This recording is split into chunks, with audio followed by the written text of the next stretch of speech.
Hello, everybody! We are extremely bare bones today because we've had some really interesting technical difficulties. We have a player who's running super behind. We had a player who's just running behind, and then we have a player who's running super behind as they are not even here yet.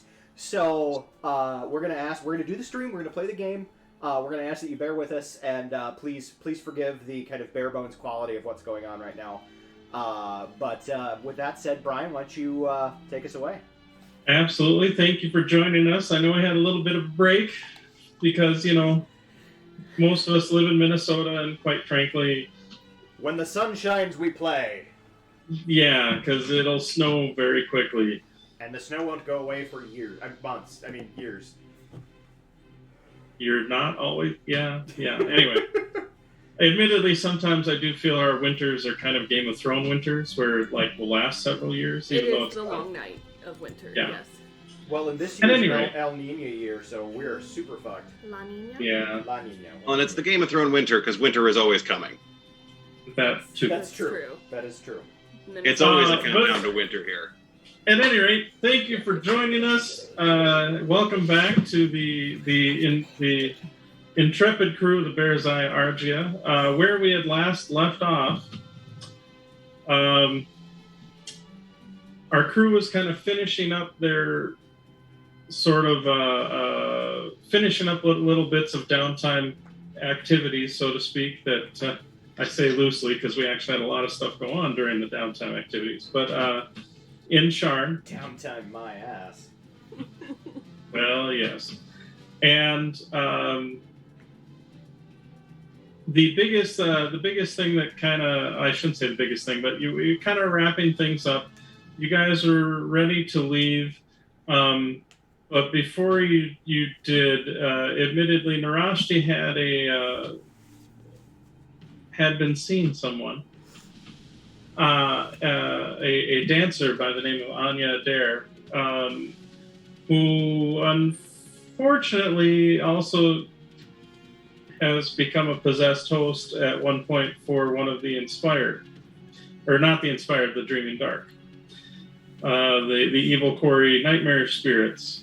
And so the crew hatched a plan, also gaining the help of Telamon Talganis, the Abjur wizard that they had rescued, and as well to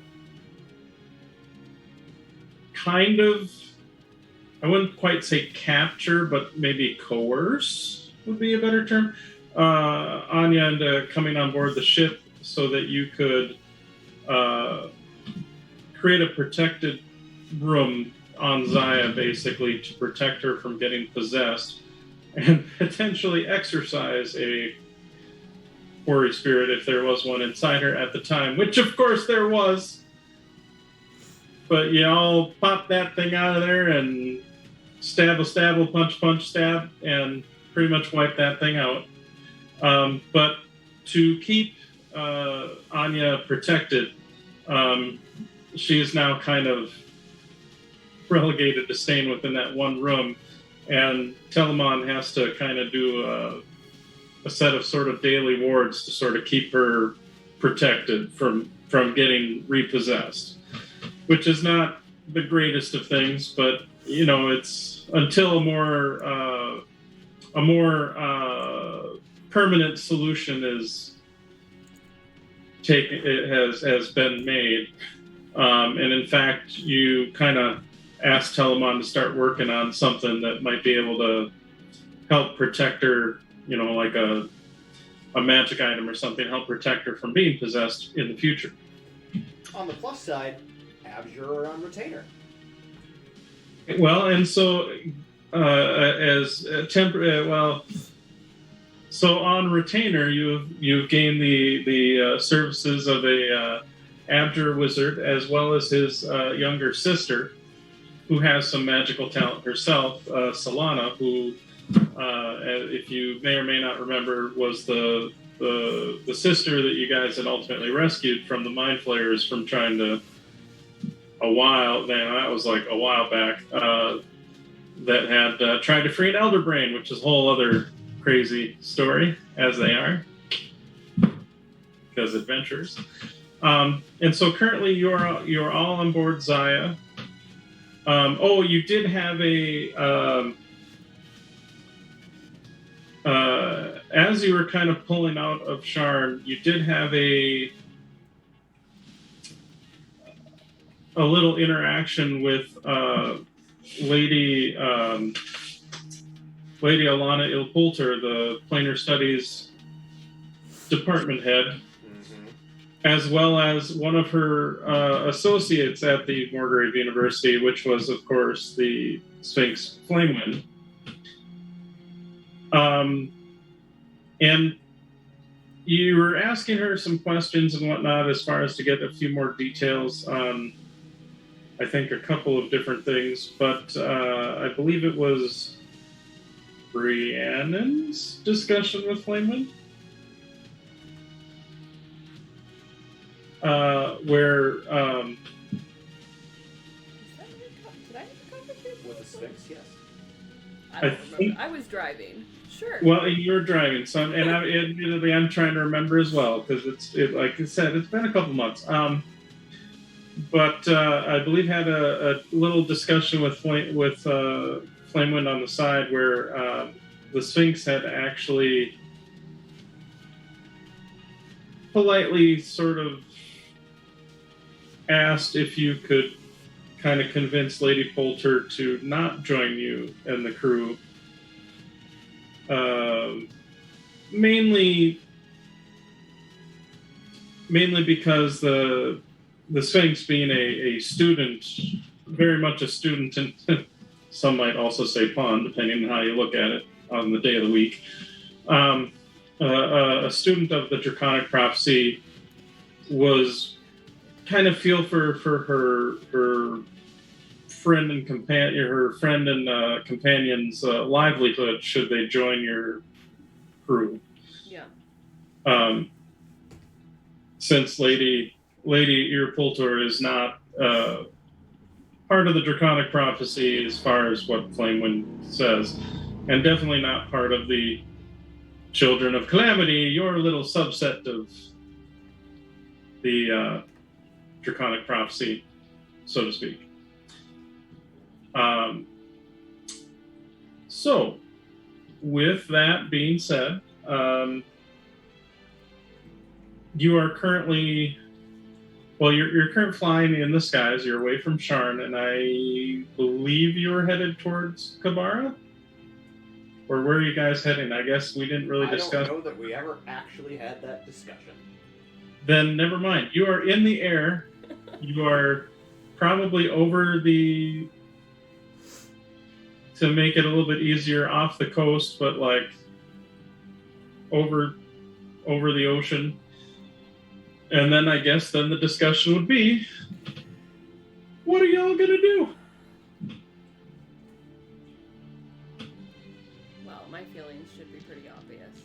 You want to go balls out against the dragon, I want my mother back. which means going balls out against the dragon. 2 dragons. Are we ready? 3 dragons technically, but 2 that are 3 dragons. 2 that are, well, that you know of, because there's the green adult that's a general. Verdum is apparently what I named it, and then there's Dracoskull and Dracoskull's mate Rashar. And I believe that is an Ember that's coming through the door. Yay!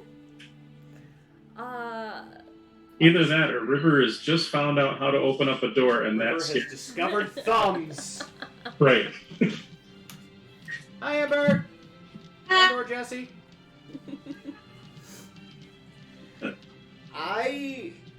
I'm not saying that we shouldn't do something crazy and stupid, and that we shouldn't go after your mom, but also I would like to point out that in literally every Silver novel that I've ever read, there's usually like a training montage before they go up against the big bad. You guys are level 10. You've had your training montage. I would contend that the past several months have been our training montage. I did look at our calendar here, and with all the downtime and everything, you guys have been adventuring together for about 4 months in game time. That's it. Oh gosh. Okay. I mean, the past 4 months have been our training montage. Because admittedly, we haven't really taken a whole lot of downtime until this last time. And, yeah. Yeah, we really haven't. Look, I'm not suggesting that we actually go try to take 3 dragons head on. I'm not suicidal. Nor am I stupid. However,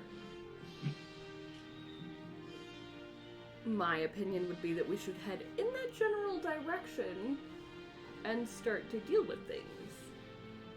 What else do we have to do other than fly around and continue to endanger people?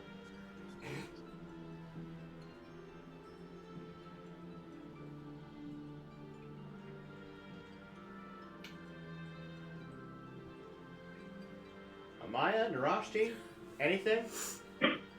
You know I'm right. I mean, I believe that it should be our ultimate goal here next. But what are our steps to get? Are we just gonna show up and say we're gonna kick some dragon butt? Because that doesn't sound like much of a plan. It's not. So that is, And I was gonna say that isn't a plan. That is a suicide run. And feeling that while we may be a little less powered than the other side of this game, we might want to at least try to have strategy on our side. And we're not subtle.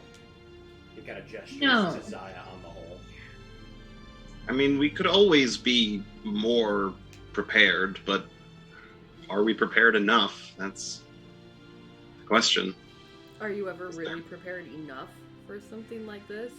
No, but Is there perhaps any more intel we could gather as to relative force strength before making our final preparations? Well, my father is there. We can certainly ask him, but even then, it's difficult to get information without someone dying. Brian, you said that Dracus Skull had left Arganessen at some point, right? Yes. And was there any circumstances surrounding that, or was it just, hey, Amber? Was it just she left for her own purposes, for reasons? Well, admittedly, the information is admittedly a little bit on the sketchier side because it's. I mean, let's face it. There's not many authors that try to go to Arganessen to find out the details in return. So most of it usually stems towards Dracuskull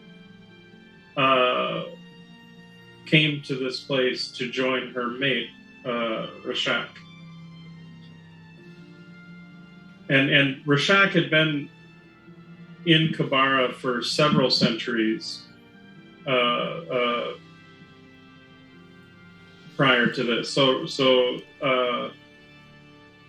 Dracuskull being arriving about a century ago is a relatively, in draconic terms, recent occasion. Talking about Dragon Lifetimes is also, like, as far as Gavin is concerned, is similar to talking about things in, like, a geological standpoint. Like, it's just, the time frames are just so astronomically huge. Right? Yeah.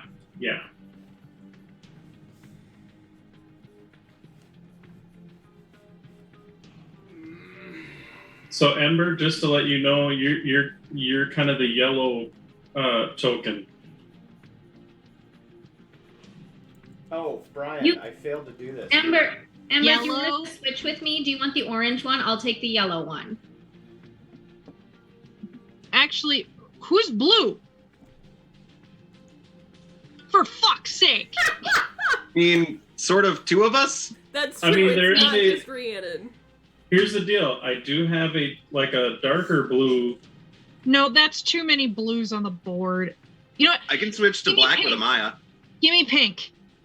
You want pink? Yeah, give me pink. All right. All right.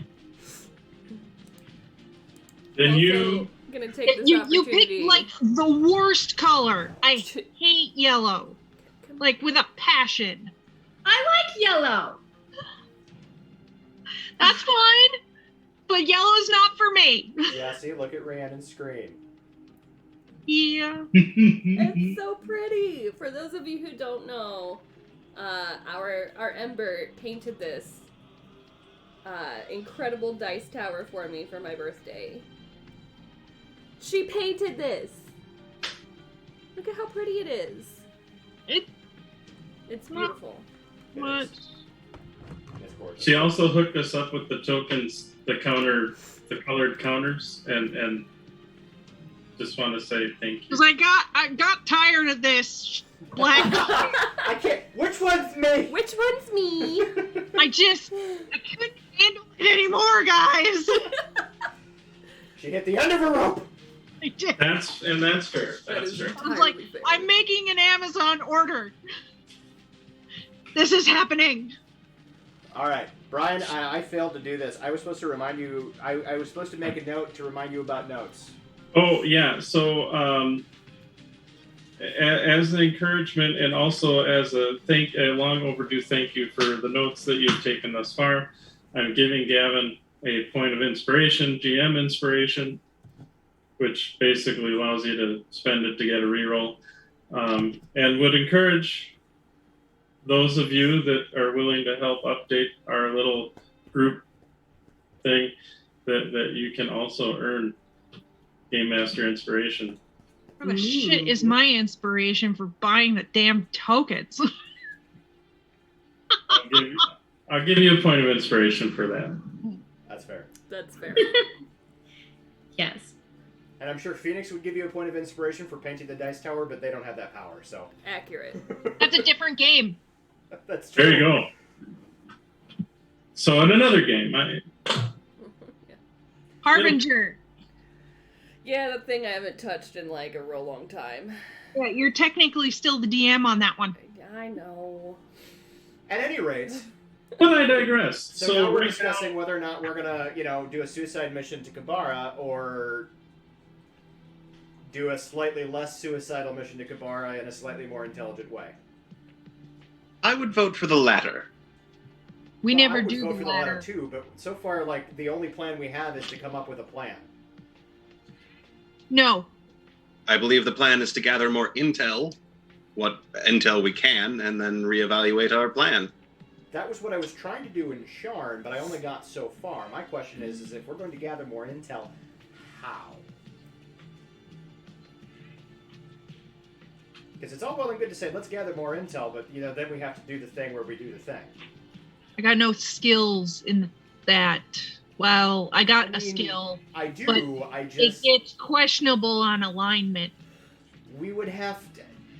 I have a couple of thoughts. Both of them are terrible. I mean, we can start with my dad and potentially network out with his buddies, but I mean, do we want to try to fly into Gabara under, some kind of secrecy? And, start a rebellion? Secrecy? How do we Us. do that? Rhiannon just gestures at Zaya. Yeah. I mean, to be fair, Zaya is much smaller than a lot of the regular airships that you do see. That doesn't make any difference when it looks like this. However, Zaya is still about 100 and She's quite distinctive. what we say 150. 150 feet long. Yeah. I mean, we could see if that other airship is still floating above the clouds. If it is, we could potentially try to use it as a disguise, sail in under false colors. That's fair, but I also want to point out the obvious design flaw that Ember came up with.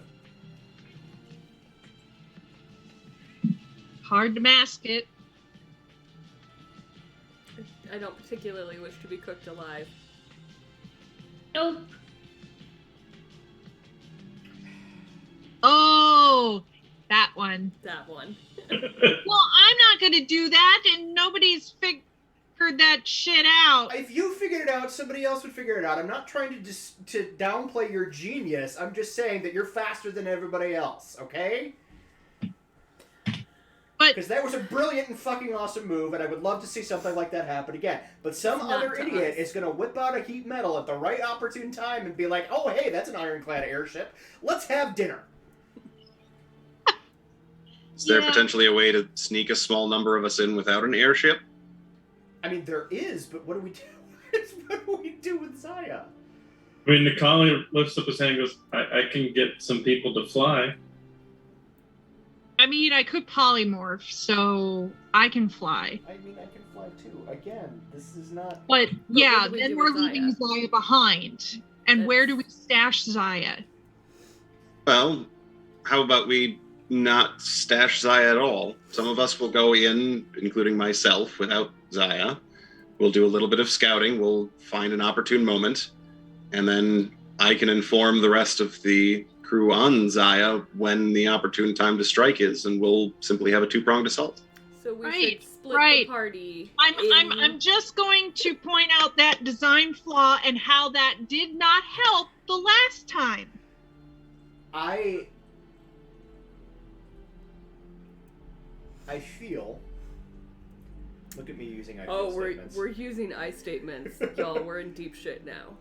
I feel as though several individuals present are thinking that this is going to be a very short-term thing, and I don't think that is going to be the case. Nor do I. Gathering intelligence on this scale against a creature of such power as Drakaskull and her mate and her fucking general is not going to be a sneak in and sneak out situation. It's going to be a prolonged thing. So if we split the party in that way, if we split the group up in that way, we're looking at weeks, possibly months being separated from each other, which, I mean, Amaya, I know you don't want to do from Zaya. No. But I also want to do what gives the greatest chance of us and Zaya not, dying. So are we going to have to buy a house in Kabar? Is that, we're going to be there that long? My understanding of Kabara is there's not much in the way of actual, civilization there, so... There is. You see Nikali kind of raise his hand and goes, for what it's worth, I've lived in a jungle. I don't really want to go back. So, I mean, if you want some of us to keep an eye on the ship, I mean, we can keep an eye on the goblins. If you want help in the jungle, I mean, I will help you, obviously, but I prefer to stay on Zaya if that's an option. And I imagine your wizard friend would probably need to stay on the ship with your... There's a whole slew of individuals that would need to stay on the ship if we're going to consider any measure of us leaving, and that would include Nikali, Kaladin, Telamon, his sister. I say the name of the dancer. Girlfriend. I can't remember her name. Yeah. Anya. And not just for protective reasons for Zaya's sake, but also just for their own sake. Do we still have Flamewind and What's Her Bucket? No, they left. They left, okay. I couldn't remember. What's Her Bucket is still one of the funniest phrases. That is my new gnome. So that is my new gnome artificer name. What's Her Bucket? What the bucket? Yeah, I'm writing that down. You're welcome. So in the game where I get to play the good guy necromancer, you're going to play What's Her Bucket, the artificer gnome? I'm here for it. I'm now imagining that spelled like Wutzer. What's Her Bucket? I think Schmoopsy needs to run that game. I think so. At any rate. Hydrate. Crap. Oh, I got something. About a hydrate. Me. So, in terms of if you're worried about having a crew with Zaya, I mean, that's definitely the ship we'll have people on it. Zaya won't be alone. And Nikali and Kaladin are kind of a, like, speaking over the table. They're of a level of us. Like, they're on par with us. Yeah, they are. They are powerful enough to potentially protect Zaya if it needs to come down to it. The goblins have been well trained in, piloting and flying a ship, just a normal ship from the start. How did we forget Liddy? Oh yeah. Liddy, true. He is a trap. And admittedly, you guys have been working pretty solidly with the goblins. They're pretty. Nobody expects a friendly mimic on board. They're pretty. The captain sea chest to fucking eat you. I mean, they come on board, they see like a horde of goblins and a mimic. Okay, so I think we've established that if we do need to leave Zaya as a group, as I suppose the core of us, Zaya is going to be well cared for and well protected. Yeah. Now that being said, when did the attack on Overlook? It has been enough days. Zaya has a longboat again. Oh, excellent. That's good. So we could feasibly use the longboat to get where we're going, because that's much smaller and a lot easier to kind of disguise as something a little bit more traditional. We would have to be within a mile of Zaya. That's the farthest the longboat can go. Oh. Yeah. Can we take it further and steer it ourselves, or does it just... No, because it's limited to the range of her mind link. You take Zaya to get close to Gabara, use the longboat to make landfall, and then bring like Kaladin or somebody to bring them back. Now, I will say that's in terms of flying it. Is it a boat? Oh, it's a boat. I suppose it is a boat. It's a boat. I mean, you could then... You'd have to like bring oars or something, but then you could try to sail it in, because it's not like it like insta rots or anything. It's just that it's just a piece of wood at that point. Right.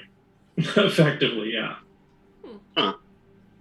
So I mean, you could fly like a mile, then, or Yeah. And add an angle of a mile, then hit the ocean and try to row in or whatever. So I just want to be clear, like we've got transportation potential figured out here. What I want to make sure that we know what we're talking about. We're talking about getting as close to Kabara as we dare with Zaya, taking a longboat in, first flying and then sailing. And then possibly. I don't know. Gathering as much intel as we possibly can, boots on ground at Kabara. Yeah. Yeah. I mean, we don't need to necessarily integrate ourselves into the society there, but figuring out troop numbers and movements and where they are, critical locations. Exactly. Out of again above table, Brian, Gavin is going to because Gavin had kind of written down all of the what they knew of the actual prophecy. And he's going to quick kind of go into his, like, he'll run down to his room, grab his notes, come back upstairs. If you have them in your notes, he's going to just real quick read the actual prophecy pertaining to the children of Calamity entering Kabara and what that potentially, the impact that is potentially going to have. Well, and it doesn't, I mean, the Dakani prophecy, the sort of subset, the funky subset that is written in ancient Dakani as opposed to Draconic, which admittedly is weird, but is referred to as sort of a subset of the Draconic prophecy, has it listed that the prophecy in kind of broad strokes is basically that a new Draconic nation will be kind of born upon this, or basically when the next war, basically the big, much like the last war, as it's called, but when the next war of the nations of Corfair descends, a Draconic nation shall be born that'll reign. However, should the children of Calamity step upon its shores, then the Draconic Empress will fall into ruin. So she is going to have eyes fucking everywhere. If we were to take this literally. Mm-hmm. Yep. Well, but she knows that we have Zaya. I imagine that her eyes will be mostly on the skies, not on the literal ground. I mean, you've already come across her servants several times on several continents. You are not incorrect on that particular one, but my fear is if we get anywhere near Kabara, she's gonna know. I mean, they found us in Sharn when we weren't on Zaya. They found us in Stormreach. Yeah. I was just with the longboat. That is a continent away. Or, sorry, that is an ocean away. Like, that is... So, honestly, I think our best bet is to send Zaya from here to as far away from Kabara as possible, and we make our own way to Kabara. Send her maybe to Stormreach. Incognito. Send to Stormreach. Send to... We have friends in Stormreach. We do. At the very We do. least. We have friends in Stormreach. I have a delivery I need to make, which I could task. He kind of glances over at Nikali and Kaladin and goes, "Would you like to task Nikali with?" Well, and Halas had some conversations he wanted to have, which Nikali could also, provided that, of course, that he's willing. But Nikali could have those conversations as well. I mean, I stick out less than Stormreach, admittedly. Are you comfortable being back there?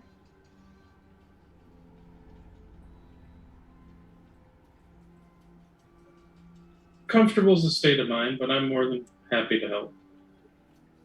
And quite frankly, and you see, just kind of opens up his hand, and you see like the little lightning kind of scrolling about. It's like, I feel I have a bit more energy to dissuade people from harming us should they decide to go that route. Truthfully, we could just keep Zaya on the move and not anchored in any one location. Right. I think going to Stormreach is probably going to be your first, but then just keep bopping around in not in a particular pattern. Go somewhere we haven't been. Go to fucking... Don't go to Stormhome. Go to... elsewhere. Go to Kornberg. Go to... Possibly, but also, I mean, take into account the fact that somewhere like Stormreach, we do have allies that could help to protect Zaya in our stead, since we won't be there. I mean, we could use the time to send Zaya to go pick up our Stonekeeper friend. No, I think well, and he's in Stormreach. I think Stormreach is... I think Stormreach Oh, well, there you is go. the first destination for sure. But you know what? Honestly, if we don't know where she's going and we get captured, we can't fucking tell anybody else. So, Amaya, if you're cool with it... That's up to Amaya. If you're cool with it, perhaps after Stormreach, we leave it to Nikali's discretion of Nikali and Zaya's discretion where they're going to go. I think that is fair. But They'd have the best context in which to make the decision. Yeah. We can still keep in contact and simply not disclose any locations. And we can always catch... I mean, we have the ability with sending and whatever to ping him when we need to know where he's at to get back to Zaya. Yeah, I can always cast. well, and Amaya's link, I was gonna say, Amaya's mind link isn't... Amaya's link, because you guys got the stronger telepathic bond. Amaya, as long as Zaya is on Eberron, Amaya can talk. On the same plane of existence. Yeah. Yep. Which, And, I mean, that might be a thing at some point, but that's a different matter. Yep. And of pretty much anybody in the party, it would be the hardest to pull any information out of Amaya's head. Yeah. Yeah. And Okay. both Zaya and Amaya are well protected in that sense. So what if we So have... It's the safest form of communication we have. What if we have Zaya drop us in Kornberg? And we can take Lightning Rail or whatever. Is there still Lightning Rail that goes from Kornberg to Kabara, or does the Mornlands cut that off? Let me grab the map.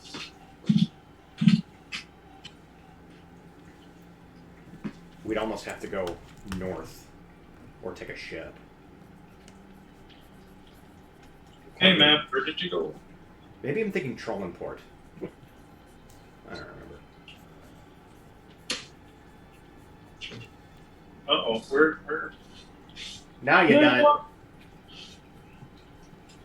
Where are you, map? Why do I have My Heart Will Go On stuck in my head? I don't know.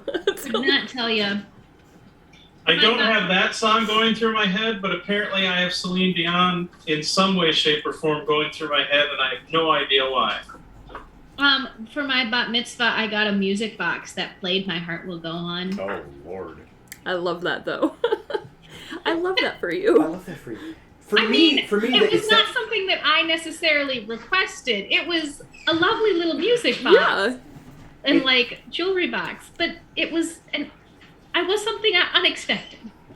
It's specifically that part where there's that swell of music right as she goes into the "You're here, there's nothing to fear," whatever the fuck it is. That part right there that's just on repeat in my head. I love it. Damn it. I wonder if it's because we were subjecting your eldest to all of the sappy, crappy love very songs possible the other night. That's very possible. That's probably it. Because I Apparently was believe not that prepared. did come So, up. let me see what I can... I don't think there is a lightning rail between... I think the only lightning rail that goes from Zalargo goes into Braylon.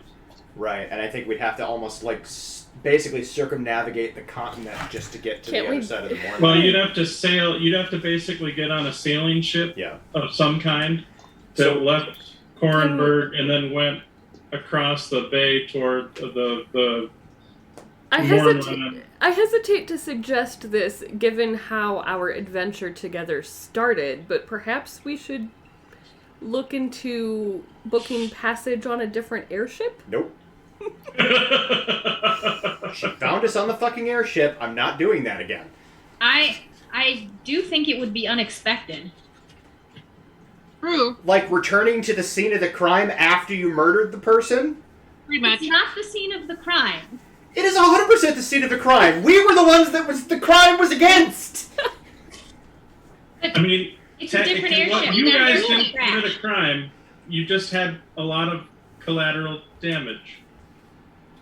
Look, at this point we've learned that there's ways to find us with magic.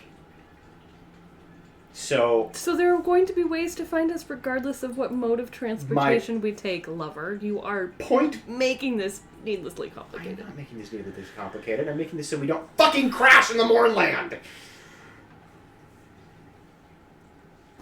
I just say we assume that that's going to happen and just fucking make sure that we've got, I don't know, a potion ready at all times. Just, I don't know. You're giving the GM ideas. I have That's no idea pretty what much you're what talking we're about. doing. We're literally just feeding him everything. Mm-hmm. I hate everything about this. Is there a I really hate everything about this now. Is there a Larendar Tower in Kornberg and or Trollenport? Yes. Yeah, they're both major metropolises. They would have an airship. Yes. Okay. Let's go to Korenberg, because that's the name the player recognizes. They're both in Zalargo. Just one's a port city and one isn't. Cool. Let's do Korenberg. Let's actually book like a full-blown Larendar ship, though. Something with like a lot of large, beefy half-elves. So, okay. So So,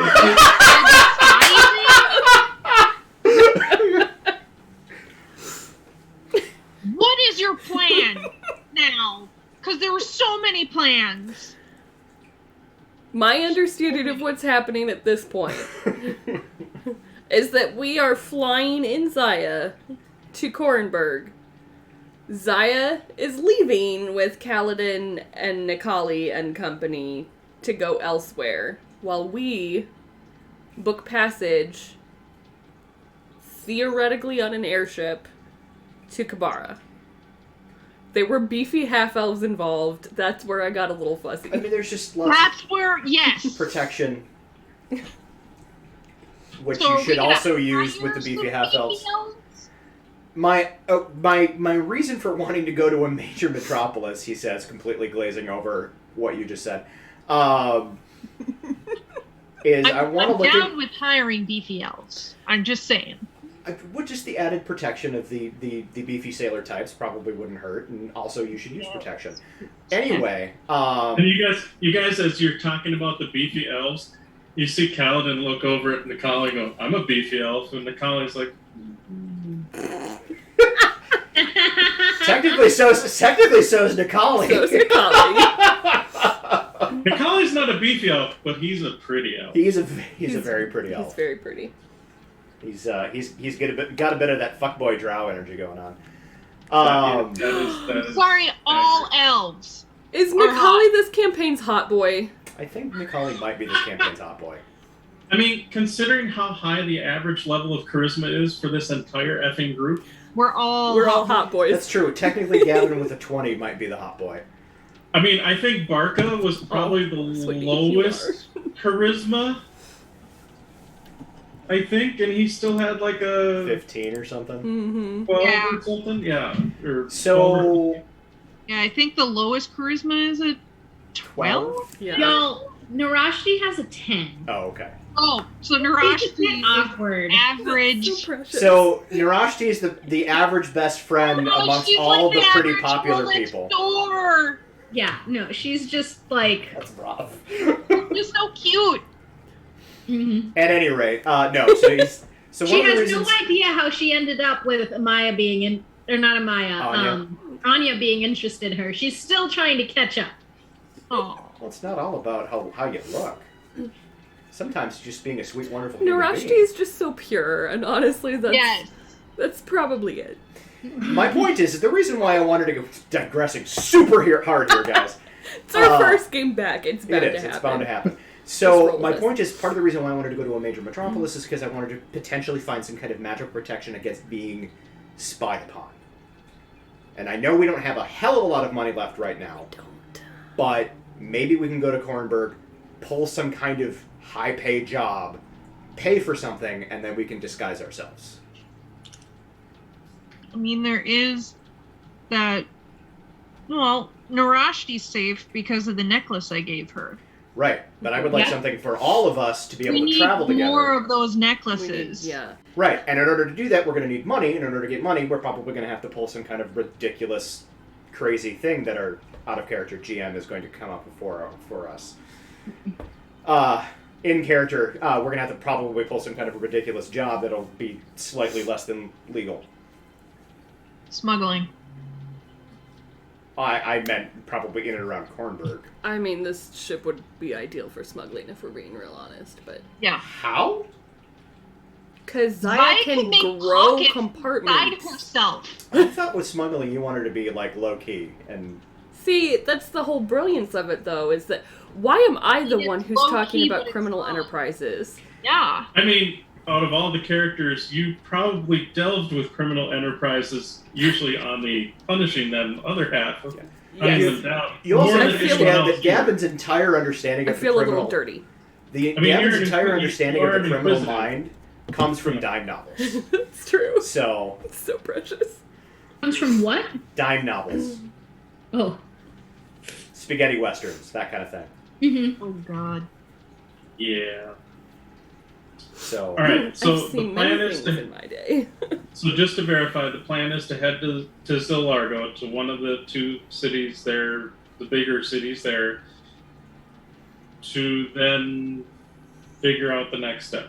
so we're gonna go to yes. I think the plan is to go to Kornberg, and at that point, just send Zaya off. No, we want to hide first, then send Zaya off. So We go to need Kornberg. money. Yeah, We that's need- my point. we need So we go to money. Kornberg, we take a job, get money, so we can find and or make the items that we need. Then, once we are protected, send Zaya off.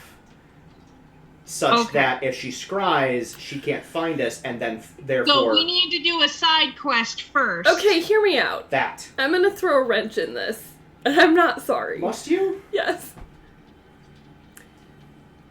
We've had how many offers or requests to go speak in places and do things as the crew of Zaya?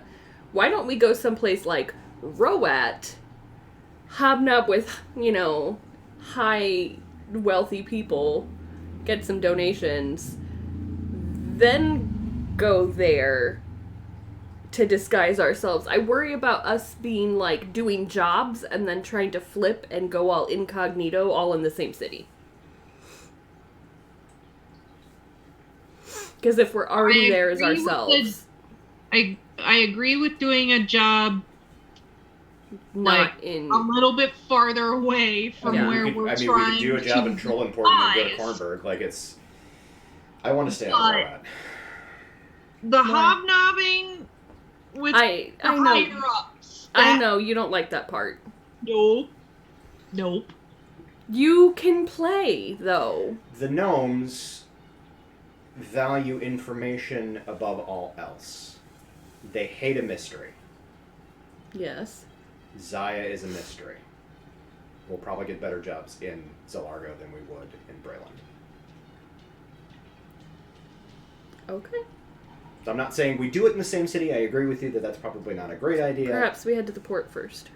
But yeah, so maybe we head to Trollenport, find some gigs there that we can use to kind of leverage into money. Yeah. And then Kornberg from there.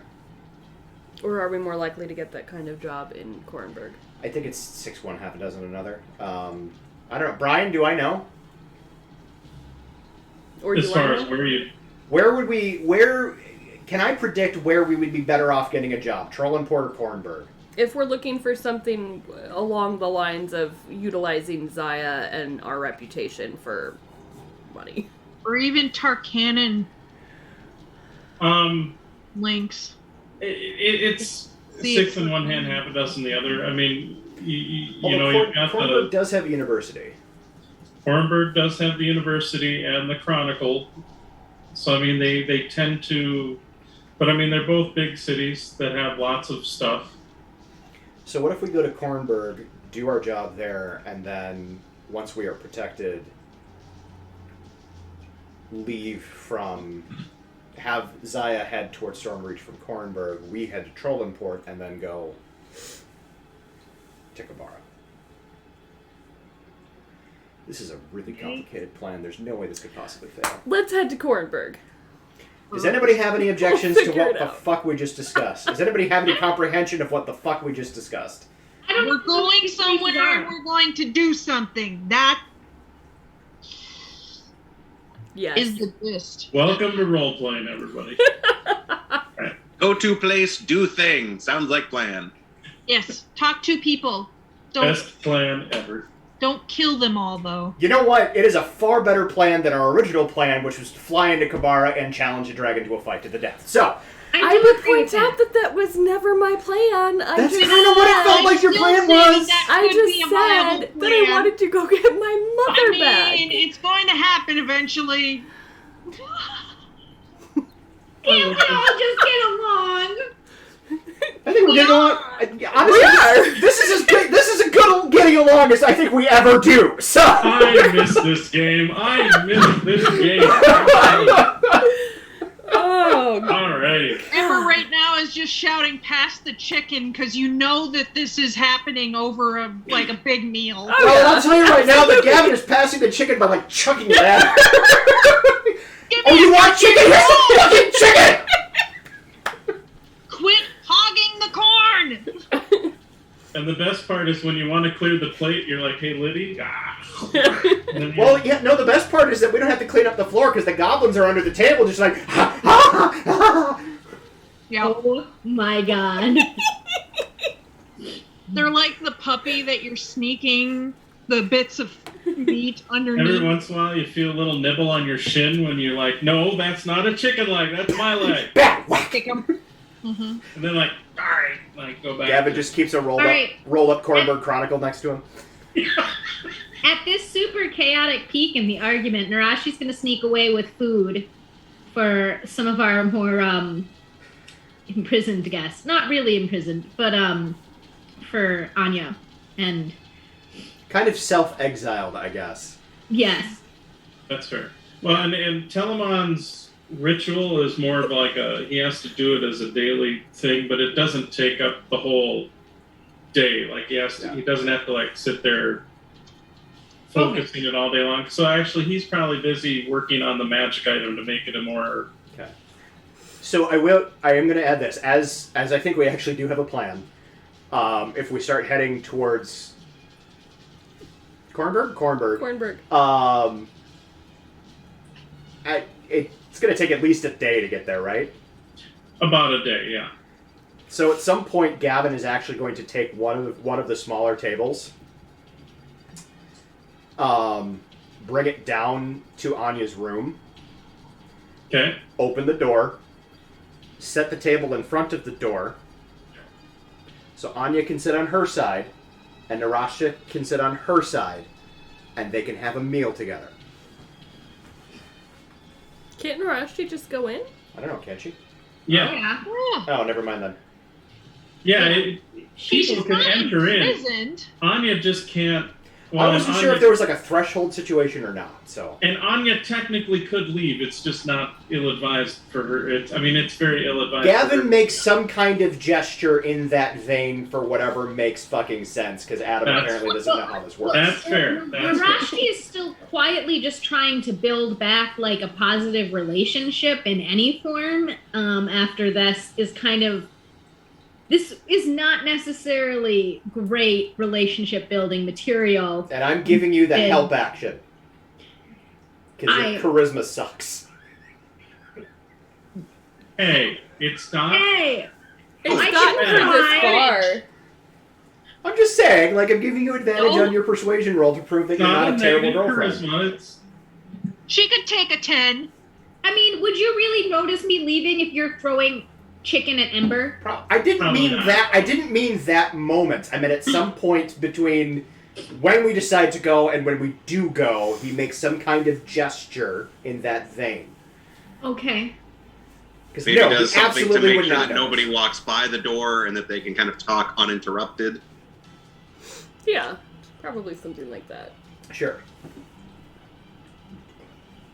Fair Gavin enough. guards the door with his headphones in. So Narashti, you're able to sneak away without any issue. Excellent. And you see, I have to step away for a second, but I can still hear you. You see Anya's probably sitting there actually chatting a little bit with Solana. But you see when when they kind of see you approach, as it were, because she's kind of leaving her door open so she can at least see into the kind of the rest of the ship, what she can see, so she's not completely shut out. But you see when they both kind of look up and see you approaching, and Solana's like, well, I better go take care of some of my mage's studies. I'll talk to you later. And then she's like, and kind of waves to Anya, and then turns on. And then she turns around, she just kind of, and then kind of gives, and heads out to her, goes kind of back to the room that she's basically kind of sharing with. Yeah. I brought you food before it all ended up on the floor. Things were getting a little heated in there. Thank you. Does that happen often here? Yes. Often, but it's not uncommon. Fair enough. I admit you have a crazy crew here. Yeah. Like I saw like a drow. It's a rather eclectic group, I have to say. And some goblins, and then at one point I could have sworn to God that chest was talking. I'm not 100% certain, but it like. Oh, that's Liddy. I love this zero explanation. Yeah, that's Liddy. So it was talking? Yes. Say hi, Liddy. Hello. Also, Liddy, you shouldn't be hiding. Is he in her room? No. She's Oh. pointing to like a chest. Oh, okay. You know. Yes. And then you hear him start to grump a little bit, because granted, I don't think he's quite learned Common, so you hear him kind of talking in this sort of guttural language. I don't know, does Narashti know Giant? I don't think so. I think it was only Gavin and Barca. Yeah, no, she does not.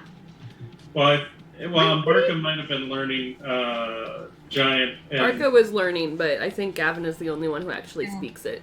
Yeah. well, and Macaulay, I think, technically speaks it, but I think Barca had managed to learn like 3 words, including cheese.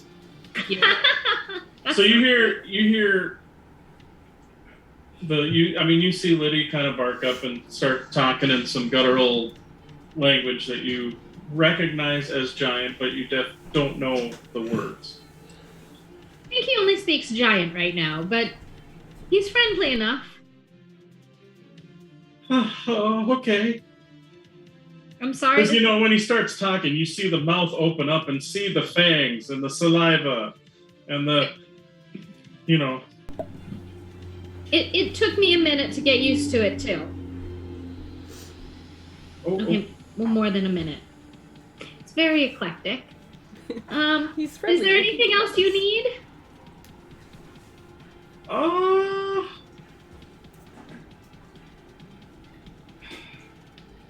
one? With how the day's going and everything,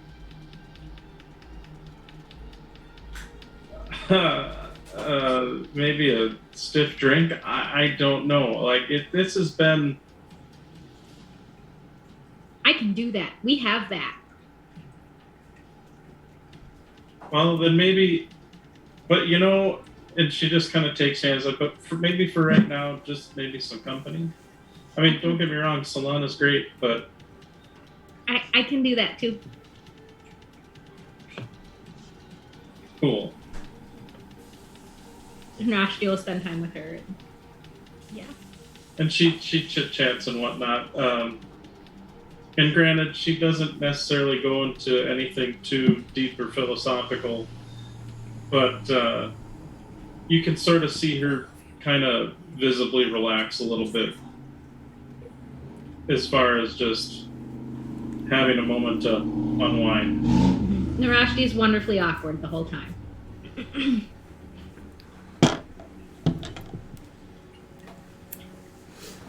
Yep. Yep. Fair. As far as the travel, is anyone else doing anything or anything they want to do during their day of travel as they... I'm working on the sash for Barca that I'm still working on. Okay. Just whatever normal kind of daily tasks that we have when we travel. I'll do some of the training stuff that I'm working on, that sort of thing. Add to my book. Okay. Now, as far as for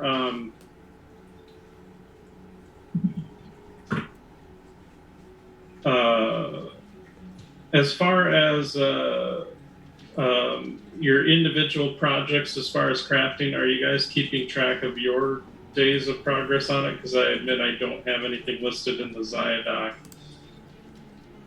Not that we necessarily need to, but if you're making something that's non-magical, that's not necessarily... I don't think it would necessarily matter too much unless you're really trying to spend a lot of money to make it really expensive and awesome and cool, in which case then maybe it would be worth it keeping track of time. However, if you are making a magic item, which potentially almost all of you have the capability, because all of you can do spellcasting in one way, shape, or form for the most part. Technically, anyone who can do spellcasting can potentially create magic items. So far, I think I've just had the 4 weeks that we had of downtime working on it. Okay. So And that's fair. 4 weeks, 1 day.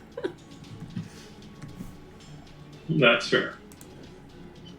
So just because I forget, was the sash kind of a magic item-y thing, or just a... It is. I'm infusing it with the Intellect Fortress spell. Oh, right. Okay. And you had told me it would take about 10 weeks, so... Okay. Gotcha. Yeah. prefect.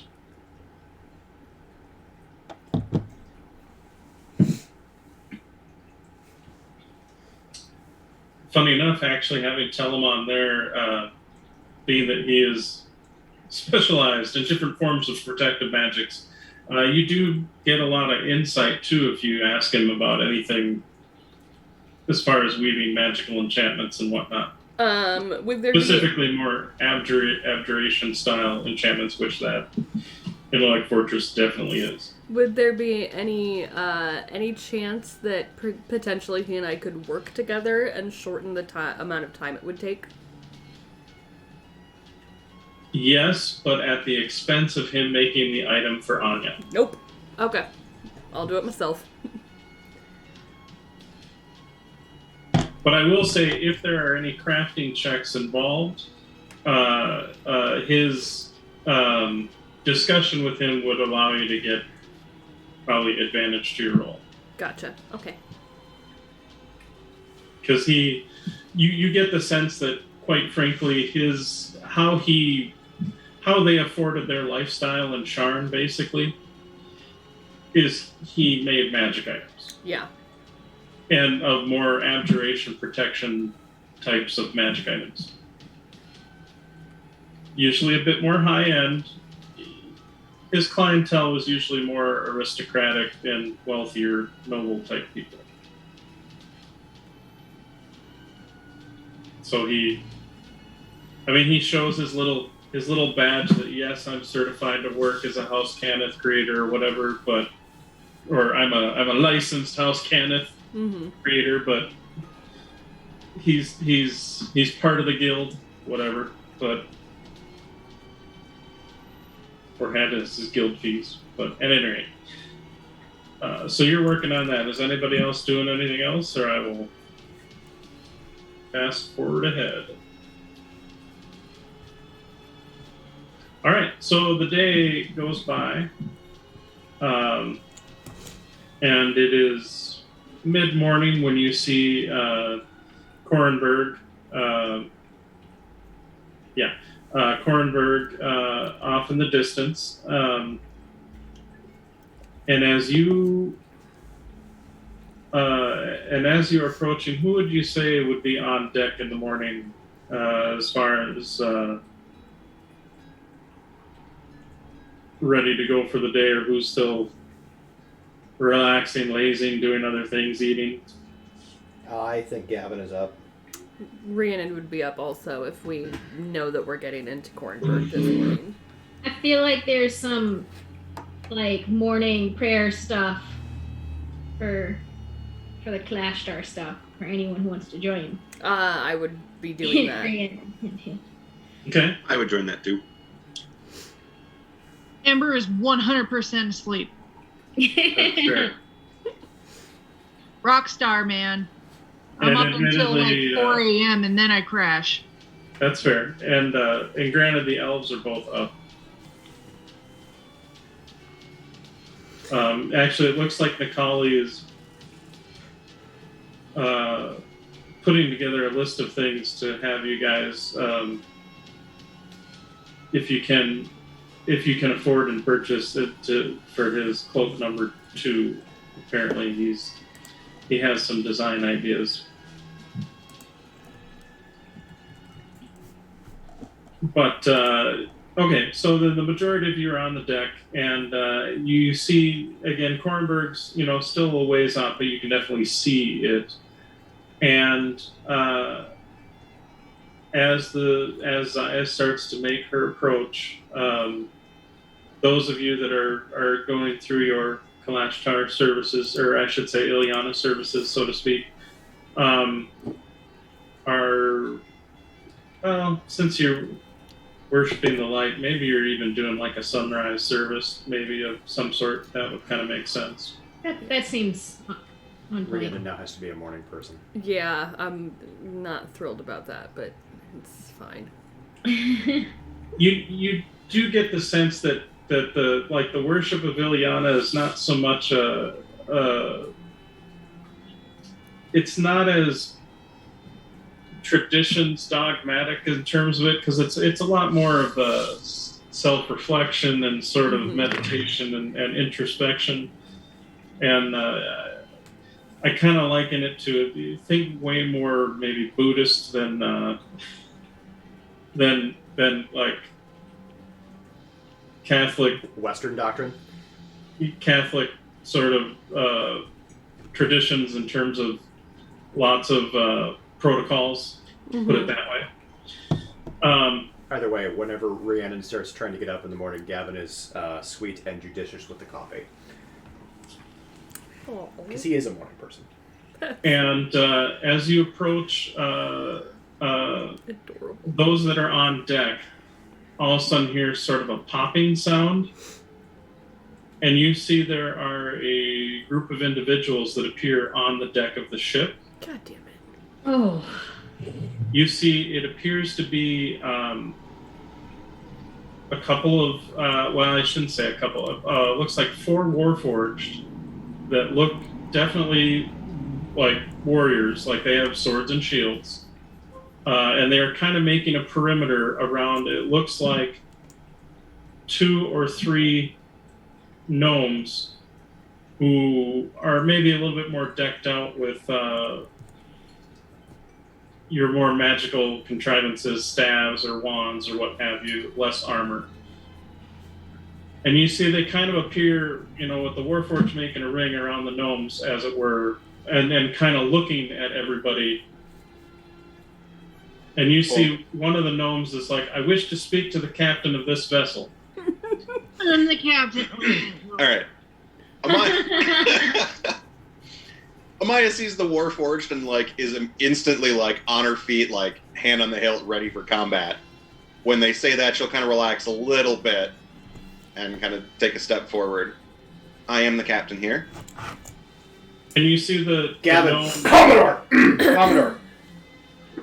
You see the gnome takes a step out of the ring, so to speak, but the rest of them all look fairly wary, and it's like, I am Captain Wenthal of the City Guard of Kornberg. We saw your ship approach. Please produce your papers. Very well. I will go get the papers that they had made in, I forget where. Sharn. Gavin goes to get the papers, leaving Amaya to keep an eye on them. Better plan. Yeah, so Amaya, as you start to turn to go, Gavin just kind of holds up a hand and runs to grab the papers. And and Amaya, I mean, granted, quite frankly, all of you now have spent several months aboard an airship and know that this is, usually, yes, they'll have someone.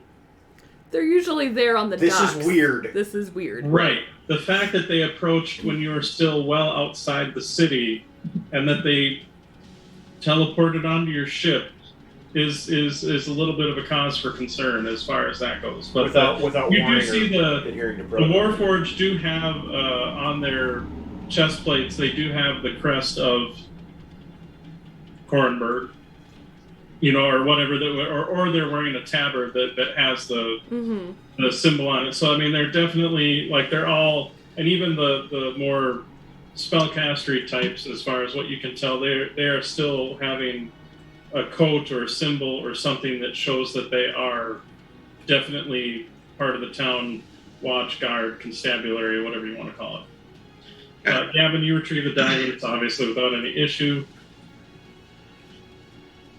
Yep, I bring him to Amaya and hand them to her, and then she can. Okay. Are you gonna kick on my door? Yeah, actually, since I'm running downstairs anyway as we're going, I'm gonna kind of bang on the doors. See, here's the thing, and I know she's dead to the fucking world, so it's definitely a boom, boom, boom, boom.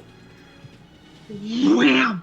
And actually, you hear that, and then Gavin, the door opens, and you see this little goblin, half-naked goblin. You get Thralila kick you in the shin. Shut up, we're trying to sleep. Yeah, okay, there's trouble upstairs, alright? Get the boss up. Then I'll go get the papers at that point. Kind of limping a little bit from the kick in the shin. Because admittedly, your trio, Ember, still probably crashes with you unless you kick them out. No, they crack. They curl up. I got, Yeah. Tulio So, is like. She only curled kicks up them on out my when she has a man friend. butt It's and- fine. Or woman friend. Yeah. Hydrate. Fuck, that's bean water. I can't do that. So, you are woken up, Ember, so no worries there. And You'd probably hear like a shit ton of shouting. Who the fuck woke me up at before noon? You're dead. Start running. Gavin is now Amaya. crushed by this as he hands the papers to Amaya. This is normal. Yeah.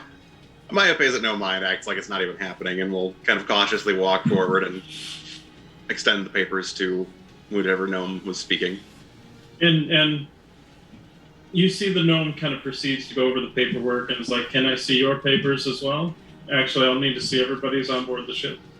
That's not protocol, is it? Yeah, usually you have to check in and show your papers, your passport, as it were, Oh, your yeah. ID papers.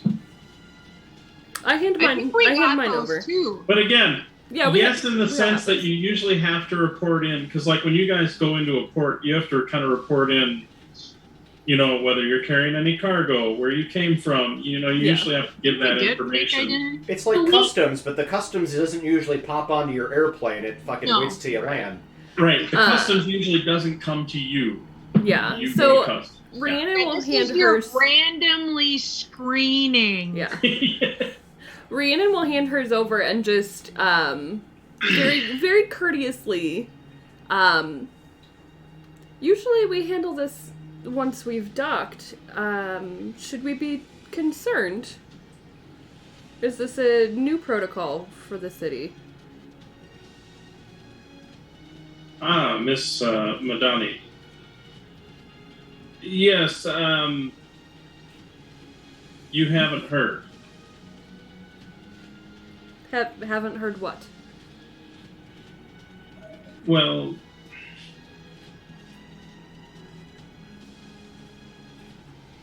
security on board, security has tightened a bit when it comes into the realm of airships, as you recently in Zalargo in response to the raid that took place. Have we heard about a raid? You have not. And Were you where were you coming from, I guess? from Sharn. I see. So you were traveling more or less. I can understand the confusion then. Apparently last night a raid occurred by the, we're assuming, the pirates of the Lazar Principalities. They stole a fleet of airships from Stormhome, which is the dragon marked house Lyrandar's like headquarters, Yeah. for lack of a better term. Oh shit. Stormhome is an Aender. You're locking things down here? This was a coordinated raid, and ships were stolen from several locations.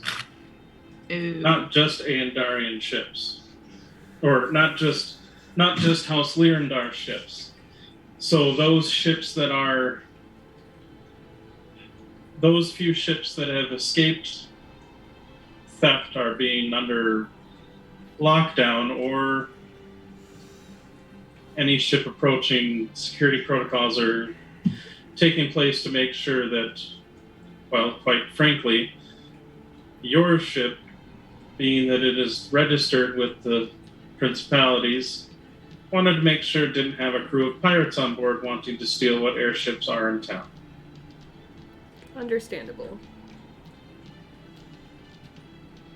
However, it looks like everything is good here, and you see they kind of, the little gnome pulls out a stone and kind of is like, all is clear, the ship is under normal registry and will be approaching shortly. and then just kind of puts the stone away. It's like, everything is well. You are welcome to proceed. And you see when he says that, you see the Warforged kind of sheath their weapons and then just kind of stand at attention. And you see the two other casters kind of put away their magical paraphernalia. Put away their hands. Well, or wands or staves or whatever they have. Just Skyrim style. They're all like this, and then they're just gone. Yeah, exactly. And then they just kind of sit there and wait. Oh, we're taking you back in with us. Got it. Okay. Because I mean, I suppose you're one way only is like a mile out. It's going to take all of like 10 minutes to get there or Yeah. whatever. But it's. I'll just sort of chit-chat with the casters, and try to see if there's any, like, additional information that Rhiannon can pick up. Anything that would potentially be, I don't know, important. That kind of blows our plan to hell, but that's fine. It doesn't. And Amaya will immediately get to kind of mentally pinging all the goblins to get to their stations to make it look like the ship is being actually piloted by people. Yep.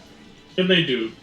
I mean, they have shifts and stuff. You guys, you've got them scheduled. They know what their duties are. Yep. Like, it's been a few months. You've drilled into them everything that they need to do. So they're Sure. pretty. It's more just a, hey, we're going to need you to start doing that a little bit sooner than we expected. Like, Right. So yeah, and you see some of the gnomes do look. Now that the sort of the nervousness of the whole security thing and like, oh, are you guys okay? Or you have something hinky? You do notice that a couple of the casters just kind of like. They try to hide it, but you definitely see they're kind of like, this is amazing, and just kind of, they don't explore anything, but it's just like taking a look at the deck and like the ship and kind of peering over the edge and noticing the lack of an elemental ring, Mm-hmm. And just that Zaya just floats. Commodore, perhaps a tour would be in order. What? Maya will mentally ping Rhiannon, hey, if we're here to make money, don't give it for free.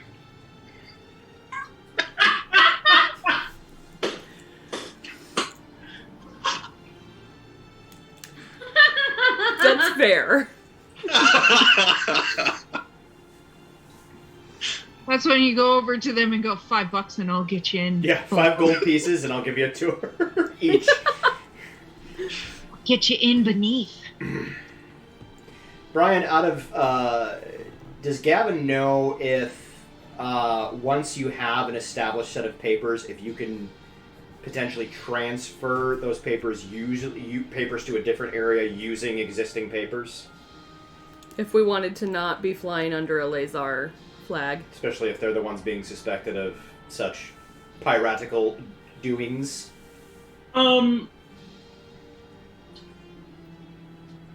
Go ahead and make a. I'm gonna call it a forge new paper. I'm gonna call it a history roll. Okay, I can do that. Well, my hope is that we're going to use the forged papers to leverage into non-forged papers. You'd probably want to talk to Jasper about it, honestly. 22. So, maritime law, as best and Maritime law, we're with you. And bear with me, Brian has no fucking clue about maritime law, so we're making this shit up as we go. It's a fantasy world where airships exist. It's fine. Make up whatever you want. Well, you're the fucking god in this world. It's your damn law. Registering a vessel, trying to re-register a vessel, usually requires either a sale of some kind to an owner of the different territory that is a citizen of that territory, or it would involve a seizure of some kind, especially if it's a legal seizure, like whether it was seized as a, and then auctioned off or, whatever. So there are ways to do it. Part of the reason why Jasper put it as the Lazar Principality is not necessarily foreseeing the fact that the fucking pirates would steal all the goddamn airships, was that exact thing. That since the Lazar Principalities are fairly loosey-goosey in how their individual city-states and nation and sort of city-states are run, that it would give you the flexibility. Again, not necessarily foreseeing this particular situation. Well, because who could? Really? Well, and I think that Right. also there was concern about what if we were to take a side in the war. Right. Well, because that was the other worry is that, if you came in signing on saying registering from Brayland, well, then there's nothing stopping them from going, great, well, since you're a Brayless ship, we are going to commission you or conscript you. So that was the other kind of. So maybe we get Nikali to get some Stormreach papers. Well, and that's the thing. Stormreach is not a nation per se, so it wouldn't necessarily be recognized. I mean, the laser principalities aren't either, but neither here nor there. Fine. Okay, I was just. Well, and it's splitting hairs, and quite frankly, there would be a lot of barristers that would have a lot of fun arguing that in trying to get the ownership of one Berezaya Argia. But that's and admittedly that's if you want to go the legal route. Fuck you. We're gonna get registered in Argonesson. I'm just gonna register in all of them. You tell the dragons no. Maybe if we should just have a whole bunch of papers, and so we can use whichever one is convenient at the time. Well, I'd have to go talk to my boss about that, and that's back in Sharon. So. Yeah, I don't think there's a dual citizenship thing in. Oh no! This would be just having a bunch of forged papers to provide forged papers. And just fly whatever flag. At any rate, and admittedly, it would also be easier if your ship was not immediately recognizable, since, as far as you know, it is the uniquest of airships flying through the air. True. In our current Eberron Currently. history. That being said. You guys get into port. You notice that there are a couple of airships that are there that are well guarded. They are not. They have the Zalargo running the Zalargo flag or crest. You're guessing they're government airships as opposed to Lyrandar airships. The handful that they purchased and are able to run. But you see there are tons of guards swarming them. So Gavin is going to, as we're getting closer, he's going to make contact with Zaya mentally. Sure. And he's like, can you ping Amaya and the others and let them know that I want to chat with them after these guys disembark, but before we go into Zalargo or into Trollenberg. Kornberg? Fuck me. Sure, I can do that. Ding, ding, ding, ding, ding, ding, ding. You all know. Oh, and I forgot, because granted, it's been a few months. Did you guys tell Anya about Zaya? I don't think we did. No. Okay. No, we did not. Nobody. That was. And Zaya did not reveal, or at least Zaya's human form was not. Zaya's or right. humanoid I believe form. Anya, Telamon, and his sister are still in the dark about that. Okay. Yeah. That's fair. There was somebody in Sharn that we did tell in the. Oh, the person from the. Well, Lady. She knows that Zaya is something special. She does not know that Zaya can take form. She doesn't know that Zaya, the specifics of Zaya. But she knows that, there's. One of the elders we told them. Yeah, pretty the much everything. Kalashtar leaders know. Yeah. The Kalashtar, that, yes. We yeah. did, yeah.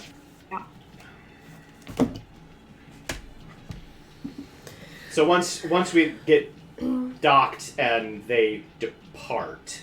You do get docked. They do depart. The weirdest thing is this is the quietest you've ever seen like a House Lyrindar tower. Ooh. Other than patrols of marching soldiers, which you do see there are several active patrols. Like no cargo is necessarily being loaded or unloaded. So like all the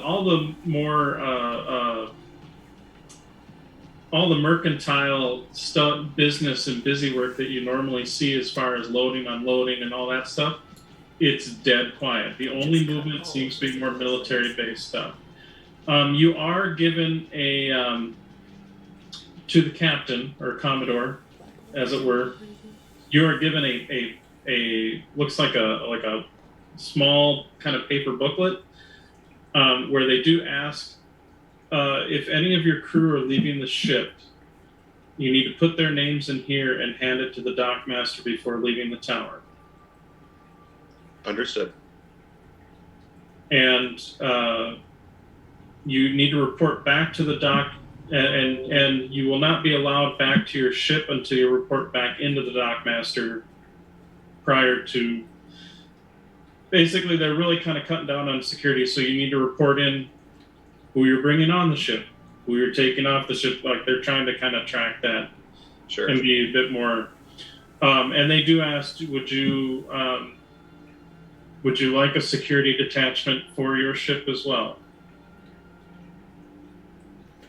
Can you give us a moment before we make that decision? Very well. I'm going to pull everybody kind of aside, like the PCs aside. Downstairs. And probably Macaulay as well. Sure. This changes a lot. Yeah. Maybe we disembark and send Zaya away immediately. Yeah, I'm more worried about sending her away without a full crew at this point. I mean, I don't want to mess with Nikali, Kaladin, and the goblins, do you? And Liddy.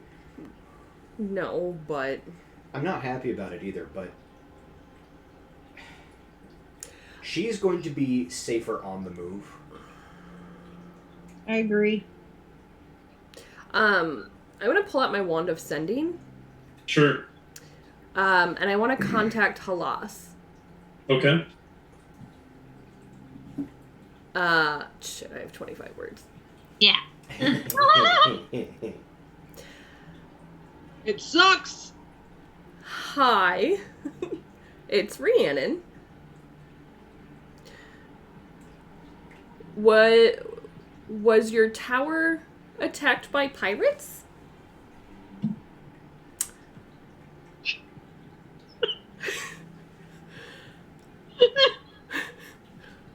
We're sending Zaya and partial crew your way. If you think it's still safe, let me know. Say so.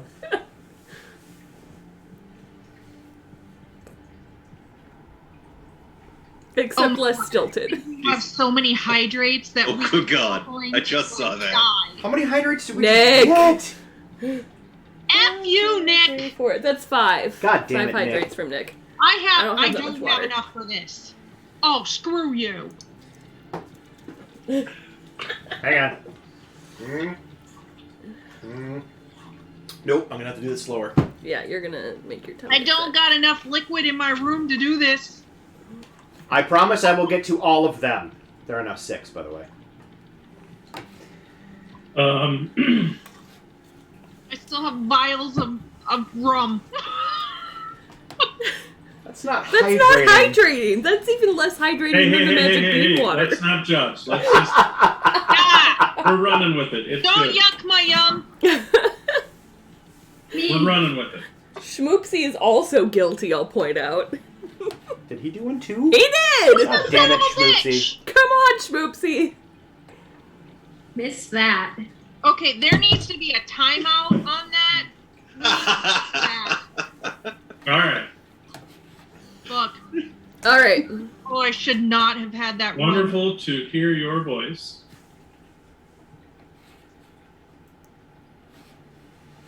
We have not been attacked, but we have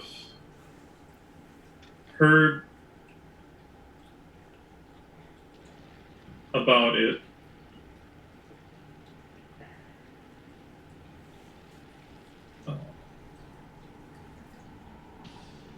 Your crew is welcome.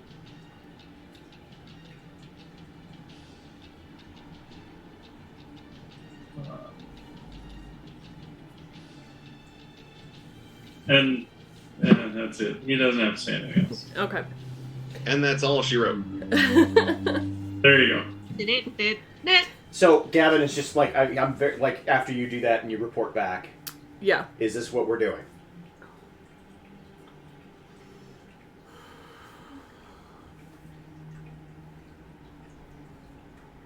It seems as good a plan as any. You can check for any supplies that will Uh-oh. be needed. Someone? No, Here. I'm Okay. moving. Fuck. I mean, I suppose, is there also any particular reason why we need to split from Zaya and those staying aboard at a major port? No. But It was more for ease of us making our own way somewhere. we still need to I think the plan that we put in place still needs to happen. We need to make enough money to get more of those necklaces or figure out some other way to protect us from any kind of magical divinatory effects that would spy on us, and then do what we're going to do. That's gonna be hard to do without Zaya. But not impossible. It's gonna limit us. Yes, but we're a very talented and powerful group of individuals. We don't have to do the jobs that we'd initially set up to do. There are other jobs in the world. I am aware of that. Truthfully, I think it's not only easier but smarter to stick with Zaya and keep the entire crew together while we establish our funds than once we are ready to enact the phase where we must split. Alright, then I suggest we take the security detail. Agreed. Very well. We'll limit them to the deck of the ship. Agreed. Okay. And I think we will also keep our own security detail on the security Oh, detail. yeah, no, there's... Absolutely. One goblin, at least, will be with the security detail while they are about. Possibly Liddy, too, I don't know. Oh, well, I was thinking more Nikali and Kaladin, but Maybe, Yeah, I maybe feel like Nikali we over need Kaladin. full crew members here. yeah. Are you saying Liddy isn't a full crew member? I'm saying That's specious. Okay, he's a full crew member, but it would be kind of hard for him to follow them. I'm joking. It's a joke. Also, we should probably have someone who can speak common. I mean, his comment's coming along. He can ask where the He's getting bathroom hello. is now. He's getting there. He's getting there. He doesn't slowly but need the surely. bathroom, but he can ask where it is. What about the library? Does he know that one yet? Donde está la biblioteca? Yes. can a mimic become a toilet? Because that's terrifying. Oh god. I think It's technically, but it would be a It's like the huge toilet. scene So just to Why let you the know, shit did you suggest that? Hey, Okay, I was just thinking like the scene in Jurassic Park, but instead of like the teeth coming from above, it comes from below. You just open the lid and That What? is horrifying. I now have a great bad guy for my next game. Excellent. Thank you, Hannah. I'll make sure it's a game that you're in. Yes. Oh, and thank just to you. let you know, Liddy can technically turn into whatever object Liddy wants to turn into. Usually it's a chest or a piece of furniture or something, but yes, there's nothing stopping Liddy from, God help me, becoming a toilet if you really, really, really wanted to. I'm sorry, I don't know. My mind went down That- this path. That is a great fucking. No. Oh my god. No, I get it. That's one of those thoughts that just randomly pops into your head, and if you have to suffer with that thought, then everybody around you has So to do the suffer rest with of that us. thought. Those are called You know, intrusive 100% thoughts, and maybe you should keep them to yourself. And maybe with that, we should take like a quick 10-minute break. Uh, Here we go. It'll give us a chance to catch up on these hydrates. wow. Yeah. That so was let's, a whole Fine. ass thing. Everything's fine. So we are at 3:21 right now, local time. Let's come back at 3:30, so like 9-ish minutes. Sounds Yeah. good. Sounds good. All right, everybody. We'll be back in just a little bit. All right.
Excellent. Oh shit on a stick. I think we're back live? Yeah, I see us on pictures on screen and stuff. Okay, So. good, because my Streamlabs just froze, so... Oh, that's exciting. Ooh. But will we stay on there? Pom, pom, pom. Thank you for joining us. Welcome back. Will we stay on?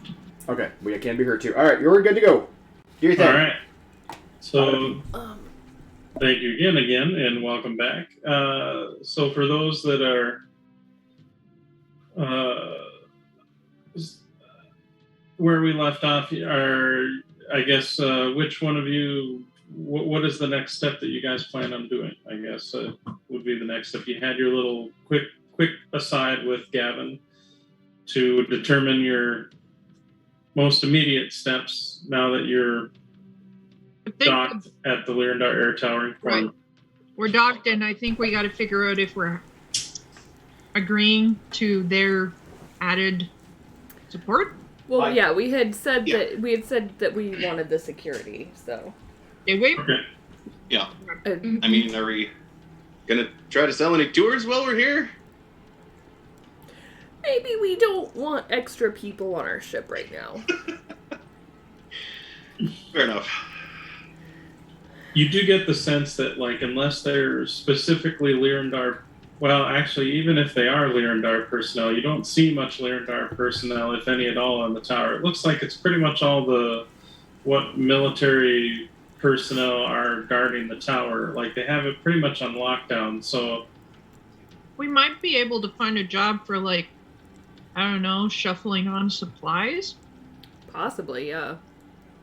Something easy. Something... Can we deliver mail? I mean, honestly, with all of the ships having been taken, they are probably hurting for transportation, and potentially that could mean some decent money for us. That's kind of what I'm thinking. That would be easy, and it would keep us on the move. Yeah. Oh, sorry, I forgot I let my dog out. How do we bring her back in? And an oddly legal route for us. Yeah, that's strangely on the up and up. But I mean, honestly, to your point, like, that would keep the ship on the move. So even once we're not on the ship anymore, Nikali and Kaladin and the goblins could continue delivering supplies and making money.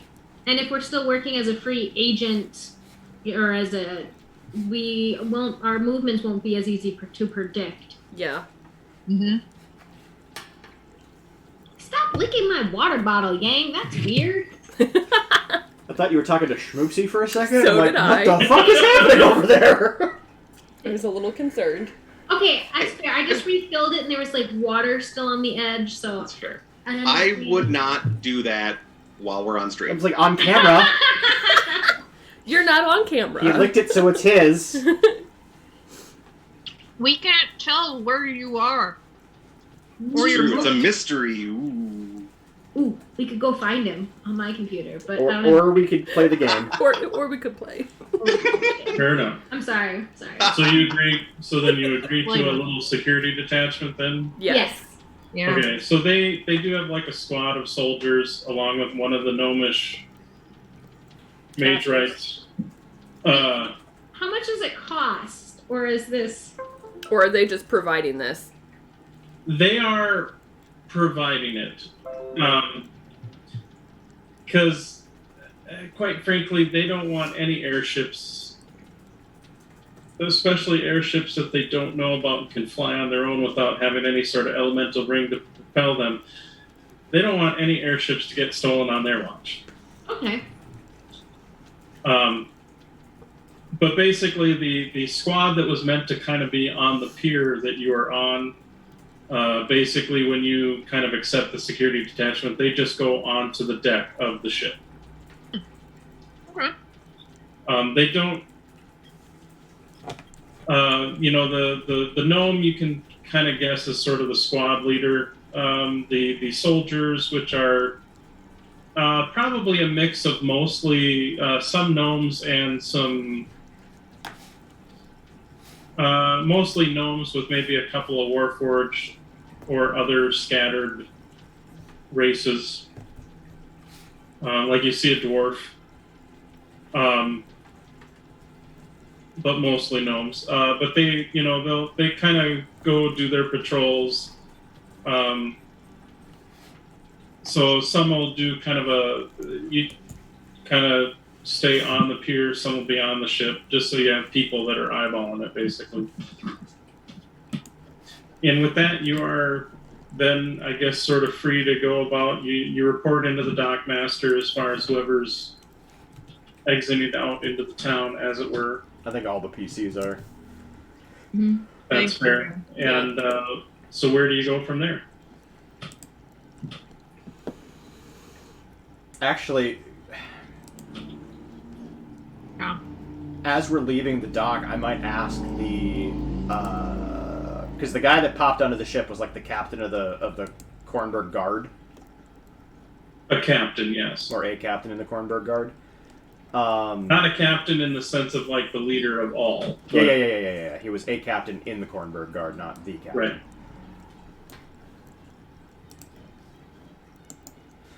If we're talking about potentially lending our aid as a courier and or shipping service, we might just ask at the tower if there's anybody who's hurting.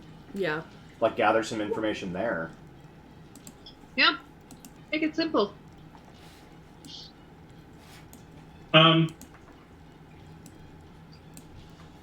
Okay, so when you, and truthfully, probably talking to the dockmaster would be the first point of contact, I would imagine. Mm-hmm. And you see the dockmaster actually is or the dockmaster's office has a kind of a Lyrandar desk as well as a Cronenberg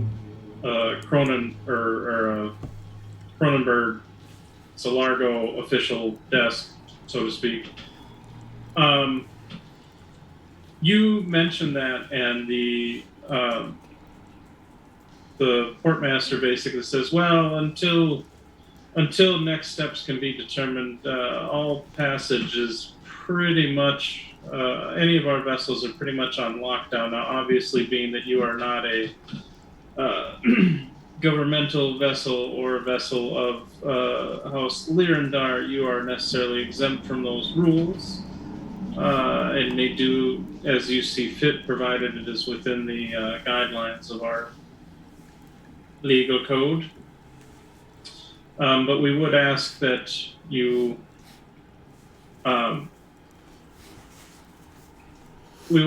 your business have no nefarious or criminal purposes, as we will have to arrest you and confiscate the ship, and we really... I'm sorry. Would you like a sandwich? You see the portmaster is looking extremely bored because, like, they don't have really a job to do. And you see they kind of been going through this rigmarole over and over, and it's... Well, let me ask you this. And I should specify, this is the Zalargo dockmaster. The House Lyrandar desk is absent. Yeah, I gathered as much. Let me ask you this. You have been working here for an amount of time, I assume. If you are aware of, and of course this is all above board, but if you are aware of anybody whose business was affected by the lack of shipping, and you were able to perhaps introduce us, that may entitle you to a finder's fee. And then we're back into illegal. And then you would actually have something to do with your day. Go ahead and make a persuasion roll. Can I help? Sure. I mean, God damn those pronouns. She did speak up, so can I have advantage? Yes, I will allow it. Excellent. She's also probably batting her eyes a little bit. Because it's Rhiannon. That's what she does. Oh, kitty. I mean, it's not bad, but it was ridiculous. 24. Yeah, it's not bad. Not bad at all. I will, as long as it's above board, I can make some inquiries to see if there may be some individuals that may wish to try to expedite something. I can let you know or leave a message with your crew, those that are staying on board your vessel. Perfect. So, Or when you report back in here after you're done with whatever tasks you have in our fair city. So my question to you, I guess, and maybe the rest of the group, unless there's anything specific we need to do, can we, I guess, montage this a little bit? Because our whole goal is to make the money, so, like, we're going to be focusing on, and, like, maybe going and inquiring after more of those necklaces that Amber had. But other than that, like, our whole goal is to focus on getting the money. So if we want to montage this rather than playing it out, unless the rest of the group has, wants to do something else. Well, and you do know you technically have sort of a contact in the city, Professor. Oh, that's right. We came through here. We did, but we super didn't do the thing he asked us to do. Oh. What did he ask us to do? He asked me to drop something off with Lady Orichala, and we have not been back to Stormreach since the last time we were here. You've not done it as of yet. So my plan was, part of the reason why I wanted him to go to Stormreach and kind of maybe reach out to Lady Orichala is, one, she could help protect the ship and all that stuff, but also to do the thing that I was asked to do way the fuck back at, like, level 3. I mean, to be fair, it's only been a couple months. True. And who knows where airships go? It's not like you guys have a specific flight plan. If Well, that's we could say that we're going that way next. Which is not true. Untrue. Yeah, like our intention is to head there next. So yeah, I mean, maybe we'll reach out. We'd reach out to him. But yeah, if we unless you guys have anything specific to do, I'd be okay with just kind of montaging this a little bit. Yeah. Okay. So you put some feelers out and ask around. There are definitely some very interested individuals. The theft of vessels seems to be a huge. It seems to be the talk of the town as people are wondering what the hell happened, because it wasn't actually just airships that were stolen. Because Lyandar also has a sea-based fleet as well, of regular vessels as well as their elemental galleons, which are kind of the waterborne version of an airship where they have a water ring, but effectively turns them into a gigantic hydrofoil. So it was sea-going vessels as well? Yeah, so they stole, they stole a total of like 50 to 60 vessels. Basically, they stole every ship that was in Stormhome.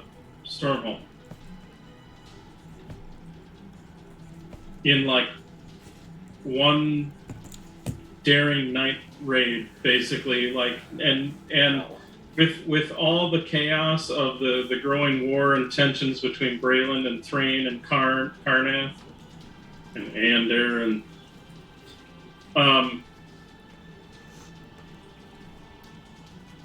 no one really saw this coming. But the vessels that were stolen were quickly taken, so to speak, to the Lazar Principalities as their most immediate port of safe call, or at least they're on their way towards but they are, all the ships from what magical scrying temps and whatnot have been made, all of the ships are now flying the flags of the Lazar Principalities. So people know who did it. They they've revealed themselves, and of course, everyone's upset because how this affects trade and the war and everything else. And of course, there's also those few pundits that are like, oh, the audacity, those Robin Hoods, trying to play up the more swashbuckling and less murder hobo-esque aspects of what just happened and transpired. But, and quite frankly, the shock to House Lyrandar is this severely hampers their business efforts. Also, it does appear that there were several other staged thefts of other vessels in other countries and other Lyrandar held conclaves and towers and whatnot. It is mostly Lyrandar ships that were taken, although some private vessels and government vessels were reported stolen. Either reported stolen or, quite frankly, for those few vessels that were already in the hands of the Lazar principalities, certain pirate vessels, that if they were not stolen, may have actually had a hand in stealing the other vessels. But it's just a kind of a chaotic blow to an already chaotic situation with the current war starting to rev up and build up on Corvair. So yeah, that's a thing. It's a thing. It's definitely a thing. How do we do on the job front?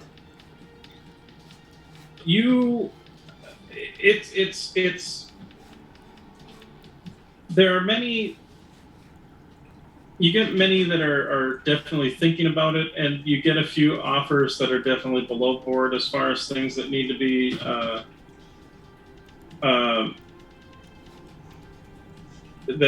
shipped.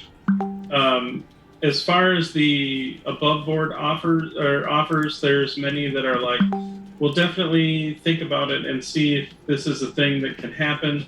We'll have to get back to you because, I mean, yes, it's great you have an airship and it's great that it's working and it's great that you can leave and we can perhaps transfer goods, but at the same point in time, there are literally now 50 to 60 airships that are run by pirates that are somewhere all over the nation of all over the continent of Corvair, and you're the only airship that is carrying cargo, which makes you a big, tasty target.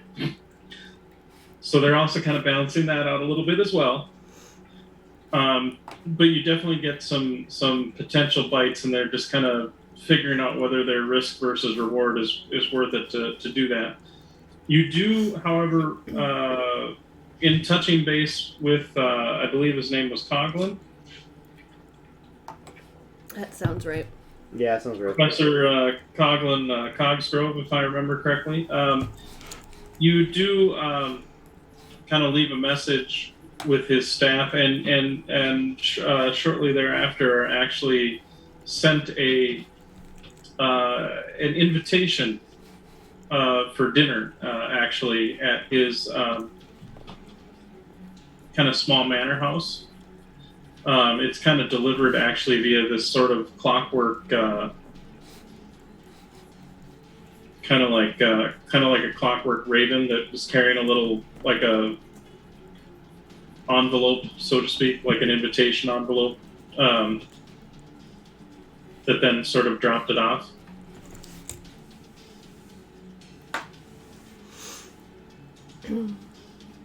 And of course, like, the bird will drop it off, and actually probably drops it off with,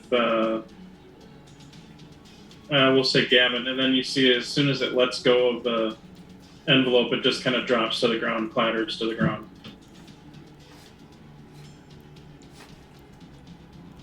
I will probably pick it up and keep it for the time being. Okay. but I will tell the group that we've been invited to go to dinner. Is it just me, or is it the whole group? Oh, when you open up the invite, it does invite the crew for dinner at his manor house, which it's in town, but it's kind of like an old kind of like the what's the term I'm thinking of, like the redstone brick house, kind of what you see in sort of brownstone. Thank you, brownstone. That's what I'm talking about. Kind of a brownstone kind of deal in town. And the invitation does say, please do bring the bird. Yes, that was what Gavin was going to do. So yeah, he'll let the rest of the group know. And probably let them know that he at least is planning to attend. Certainly. Why not? Got nothing better to do. You're muted, Rusty. I am. I said I think that could be fun. So we go to dinner. You go to dinner.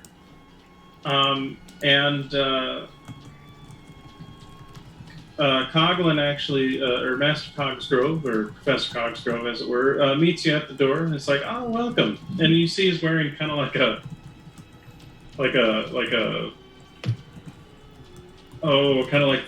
the drinking jacket with the little snifter brandy or whatever. Is like, please come in. I will hand him back his bird. Oh, thank you. And he goes over to a kind of a lacquered wooden wooden box on kind of the coffee table next to the door, and opens it up, and you see there's like 2 of them or 3 of them, or 3 spots where you'd have them, and he's got like 2 in there, and he kind of puts it back into place, and so like, please come in. And it's a nice enough house. You see it's a little dusty here and there, and you see some of the rooms that are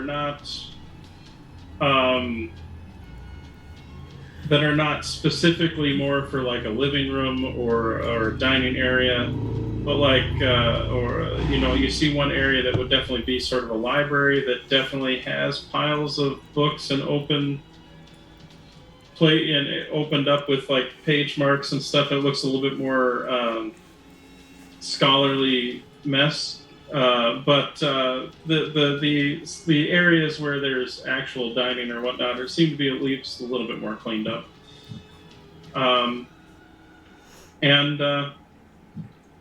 Offers you all a seat and starts bringing out kind of glasses to drink and whatnot, and sits down and offers you whatever for drinks. It's like, so it's been a few months, I believe, since you've been in port, and tell me, have you, if you're willing, please tell me of your adventures. I would love to hear. Gavin will first kind of open. He says, I do wish to apologize. We have not had the opportunity to head back to Stormreach since last we were in port. However, after we conduct our business in town, it is our very next port of call, so I will be able to complete the task you laid before me when last we met. Oh, wonderful. Well, it's understandable. You are you go where your business takes you, but I do appreciate you letting me know. And Lady Orcala has been informed that she will be eventually receiving a package, so she knows that it is on its way. So, but I appreciate you letting me know. So, do tell, what interesting vistas have you explored? Can I aid Ember in regaling him with a sanitized version of our adventures? Would Ember be willing to do that? Or have Ember play to aid Gavin? Yeah, one way or the other. I would probably aid Gavin in his storytelling. I can be the person with the crazy mandolin in the background. And Gavin could just give kind of a watered down like version of his, or maybe a slightly more detailed but still very sanitized version of the lecture that he was giving when he was working with Morgrave University. Narashti's gonna jump in with some like one of those stories where there's absolutely no point, but she's way excited about it, and there's like all these details, and then it's like a hyper focused and specific detail. And then I picked the blue dress. What is that detail about? About the dress? Yes. Okay. I like it. I feel like maybe Narashti was talking about like a shopping story for Gavin's birthday or something. And, yes, the shopping story of Gavin's birthday. And I chose the blue dress. The really not very exciting details, but she thinks it was a blast because she's shopping in a big city. Oh, and Gavin 100% just he doesn't even try to like hedge or gloss over any of these added like details. He just lets whoever else like pipe in and do their thing. Okay. Do you mention anything about your trip to Droam? I think I do. Okay. At the invitation of one of the daughters of whatever the Soyakel. However, I will leave out any mention of the prophecy or the children of calamity. Okay. And granted, he seems excited for the most part just to hear of your tales in general. But when you talk about going into Droam, he just kind of sits sort of spellbound listening to the details of your exploits.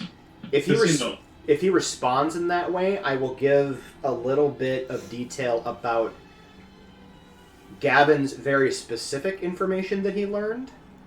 Again, not about the Children of Calamity, or none of that stuff is going to come out, but like the stuff that he kind of managed to urge the Oracle to tell him about, like Mabar and the Shadow Realm, about my patron and where the power comes from and all that stuff. Like I'm willing to talk about that, but I'm not going to bring up anything having to do with the prophecy. Oh, that is fascinating. So we're still very much, or I'm still very much in the dark. No pun intended. About where this abilities and powers come from, but I'm very fascinated to see their source. Interesting. I admit I don't have the power to do any sort of planar travel. I haven't even thought of such things. That would be, I imagine, an amazing prospect. And you see he looks a little overwhelmed by it for the most part. At which point Gavin will then kind of ease him back into the narrative again, kind of taking the teeth out of the overwhelmed feelings. Do you mention anything about Dracospell? Probably not. Why would we? Okay. You know, although he is interested, he might bring up the general, not necessarily by name, but just while we were in Droam, we ran into this massive green dragon that was some agent of some ancient dragon. Just to kind of gauge his level of like interest and possibly knowledge. And so the dragon was working for another dragon? We don't know exactly the details of her employ, but we got the impression that she was the agent of some greater power. Interesting. And they were in Droam? They were seeking an audience with the very same oracle that we went to see. Oh. Interesting. This dragon is not from Arganessen, or I guess I assume all dragons are from Arganessen. I mean, That's usually where they go, I would imagine. I'm not entirely certain the ins and outs of Argonessan society and what dragons come from what and when, but the impression that I got is they hailed from somewhere closer to home, perhaps somewhere out east. Oh. Well, I mean, I guess I've heard some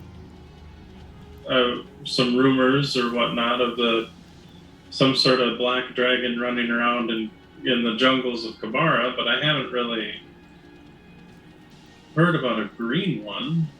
Oh, do tell, and I will then prompt as much of a lore dump as he is willing to give me. Well, and he mentions that starts talking about a dragon that has lived there for some time, which you get the idea that he's probably speaking of Rashak, Drakuskull's mate. Gotcha. Don't really know if he was sent there as a punishment or as a duty to perform, to keep an eye on the... apparently there was the history of dragons goes back... Eons. But, it is... From what little bits people have discovered, there was at one point some sort of vast war between the dragons and the demonic hordes, if you want to call it that. And it's possible there was perhaps a planar rift or gateway in that area that Drakuskull was either tasked to watch over. Perhaps. Or, again, exiled to watch over. Admittedly, there's not... scholars are always struggling to pry the knowledge from the shores of Argonessan as far as more specifics, and I imagine Kabara is a relatively dangerous place, too, so it's hard to get all the information, I imagine. Likely. Can I make an insight check? Is he holding anything back, or is his basic knowledge of this just generally vague? No, feel free to make an insight check. Okay, because I suck at these. Alright, this is gonna be good. Okay, I don't suck at these, but it's a d20 roll for me. 16.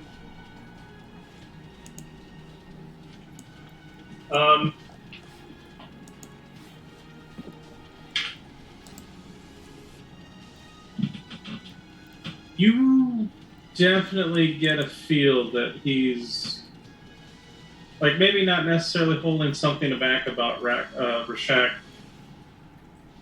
necessarily, or specifically, I should say, but you definitely get the sense that he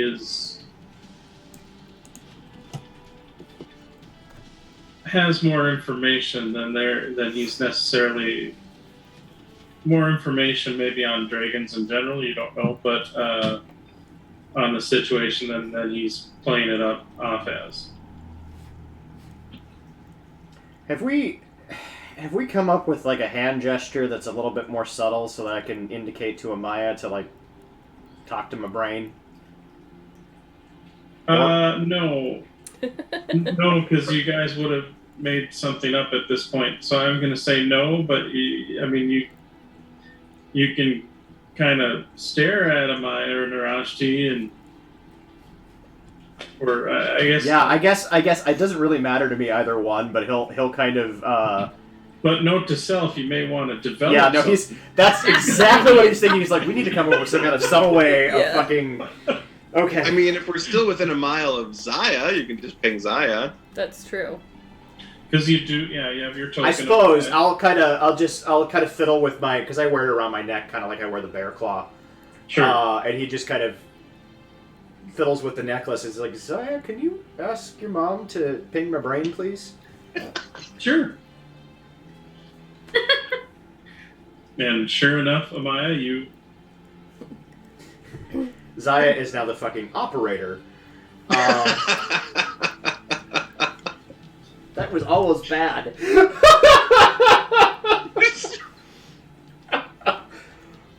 We're good. We're good. So Amaya, do you do so? Yes, Amaya will ping Gavin's brain. It's like, this guy knows more than he's letting on, and I don't have the skill set necessarily to get the information out of him and be able to know that that's everything, so maybe can you ping Rhiannon and see if she can step in and do her thing? Sure. I feel like this has the potential Game to of turn into telephone? exactly the most hilarious game of telephone. Zaya, can you tell your mom to tell Rhiannon to tell... That's why I had Amaya do it directly to Amaya, because there's less fucking moving parts at that point. Sandwich. I'm digging it. I'm digging it. Purple Really, monkey we just- dishwasher. Really, we Hydrate, just please. need to take. Oh, hydrate. Really, we just need to take that Zaya upgrade that she can just mind link us all together, and then we can all just direct talk in our heads. And the next time we get the Zaya upgrade, we'll talk about it. But until that I'm point... making necklaces for everybody. Jesus. Alright, Amaya will ping Rhiannon's brain. Gavin has brought it to my attention. He does not believe that the information we have received so far is all of the information he possesses. And he is requesting that you perhaps use your particular skill set to draw more out of him if possible. I hope he's referring to my skills as an inquisitive and not my feminine wiles. That you would have to ask him. Perhaps not. Wait, Rhiannon, I'll say you can go ahead and make at least one insight roll. I'll let you roll. Yay, I get to use my dice roller. Excuse me as I use my brand new dice roller. I feel like we should have a dice roller. If it's bad, Ember, I blame you. What? It's not bad. It's a 17 on the die. 23. 27. Dear Lord. Yeah, So I'm not going to give bad. you at least this much for free. Coughlin is a gentleman who, while not necessarily is lustful by any means, other than maybe knowledge in general, you do get the sense that you've seen him look at you and Rashi and Ember and Amaya a bit and recognize that he is definitely interested in the opposite sex, but not. But you didn't get the sense that he's necessarily. He's not being a currently lech right about now it. Yeah, lusting he's for not a us. lech, but if I bat my eyelashes, I might be able to get a little bit more from him. But he Yeah, has but yeah, eyes. you have a pretty good inclination with that fucking roll that it should you use press the button for feminine wiles, it may have a positive effect on the interaction. Got We'll leave it. it at that. And Amaya will leave the mind link with Rhiannon open for now.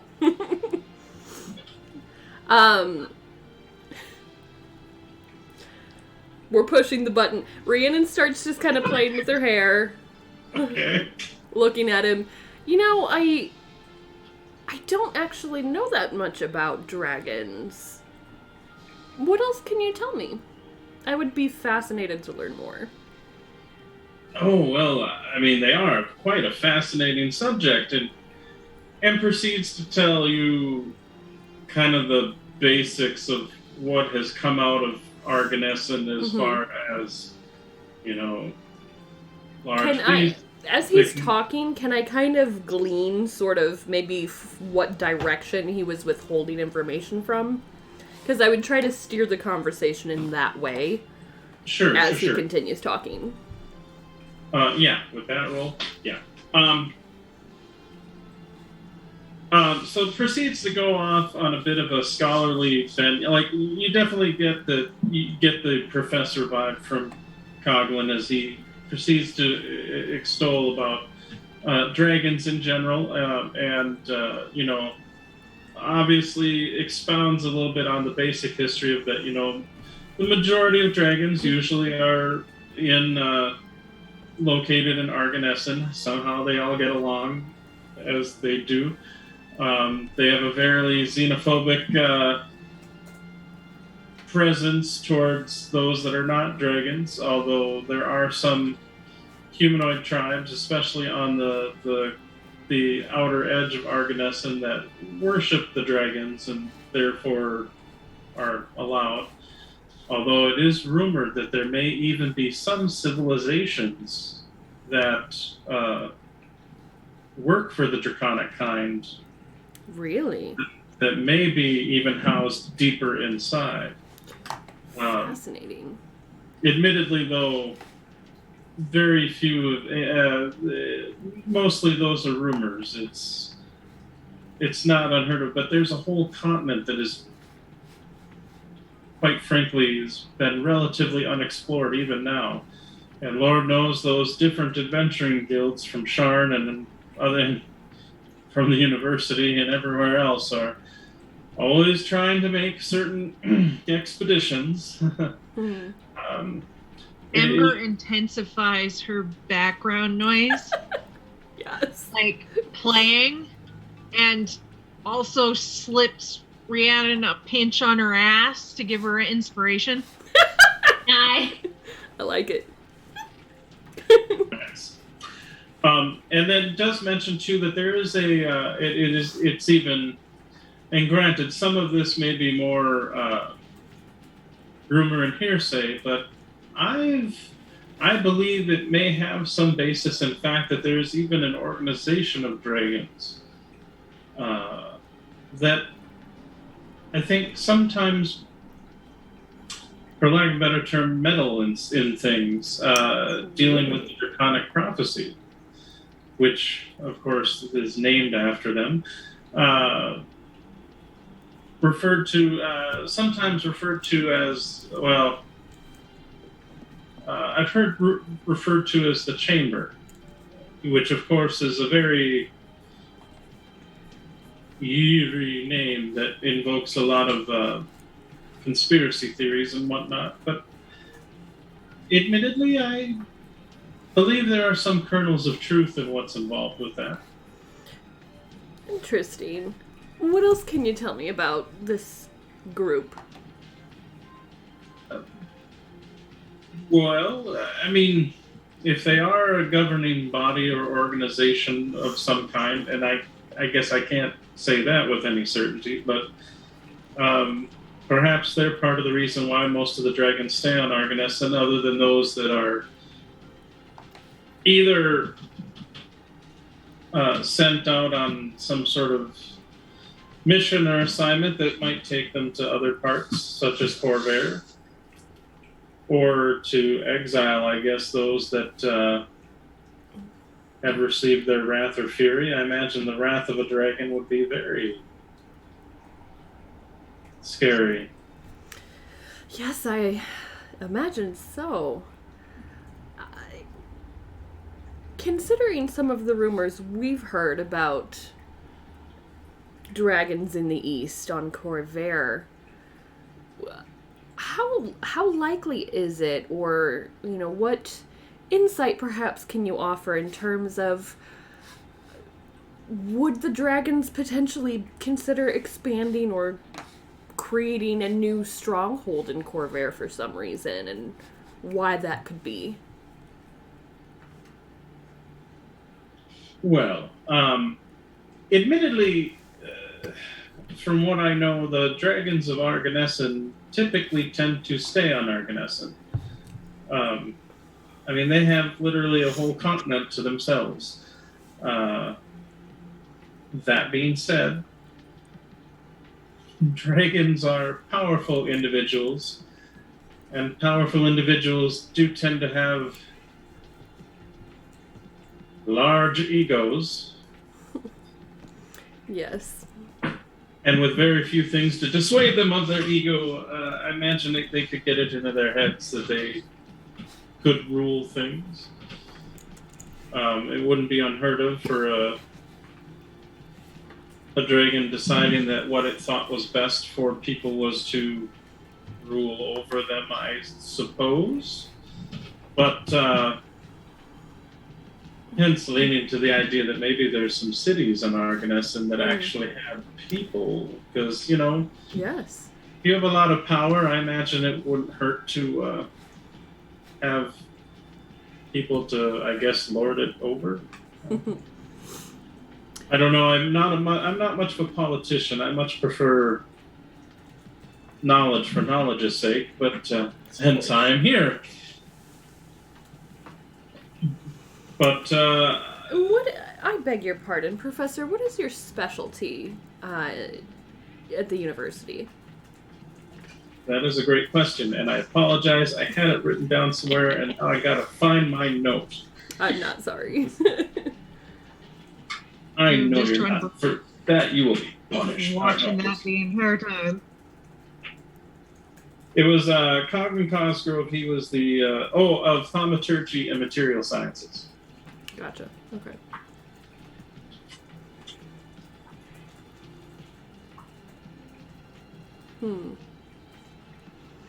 I'll just brain ping Amaya. I don't know what else to ask this guy. Is there specific information I'm supposed to be looking for?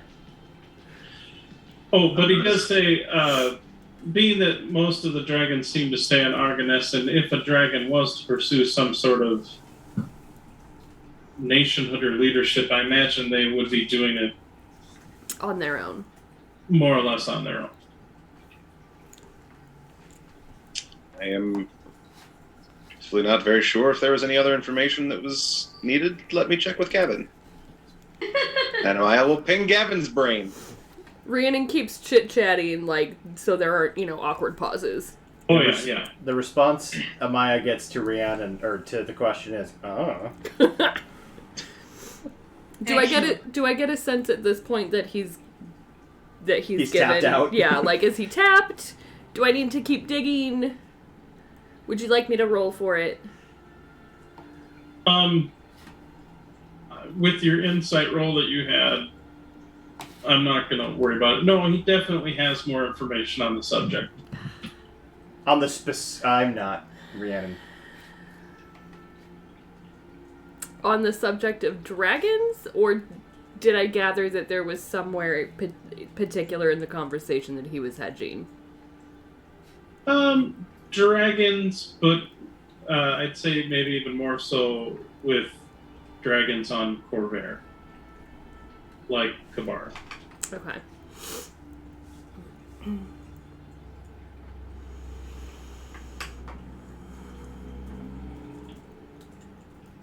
Okay. I don't know if you know, Professor. I'm an inquisitive with House Madani. Oh yes, you did mention that. I must admit, I find that I have gotten drawn into a few dime novels about stories of inquisitives. I find it quite fascinating.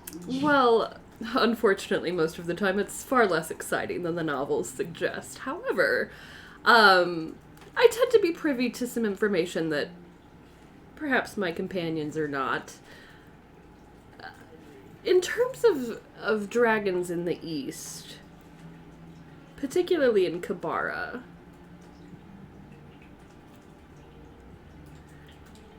do you know anything? We've heard rumors of potentially multiple dragons being there.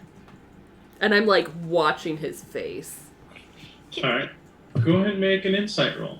Can I make an insight roll to just see, because Rhiannon's really pushing this hard, just see if he has any, like, suspicions or anything like that on, like, why we're... 23.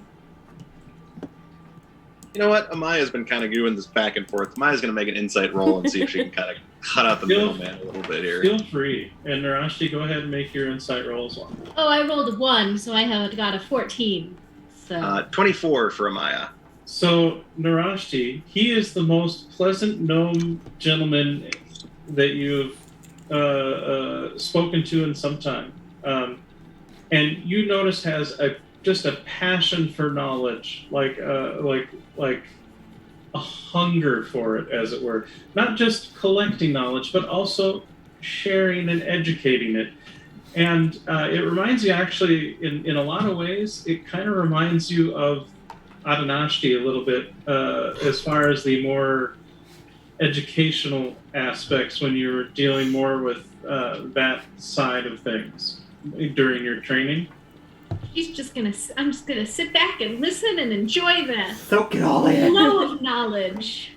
And the thing is, though, is because he has that passion about kind of giving the information as well as taking it in, even though it is becomes kind of a lecture, it doesn't become a boring lecture. Mm-hmm. Okay, yeah. If you want to put it that way. And Rhiannon, what did you get again? 23. Okay, and then Amaya, what did you get? 24.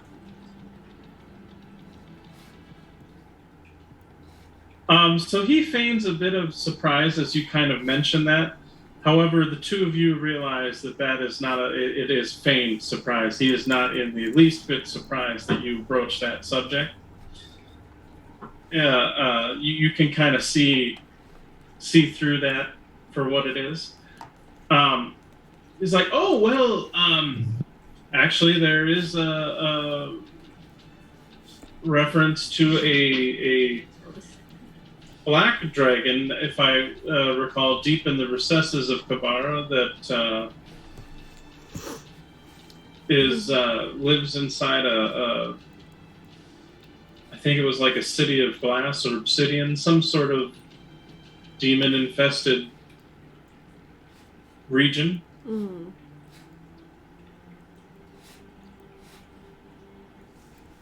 She just just looks at him with the expectant student face of there must be more coming. And it has, and I've heard, I guess, some rumors that a dragon of similar age has arrived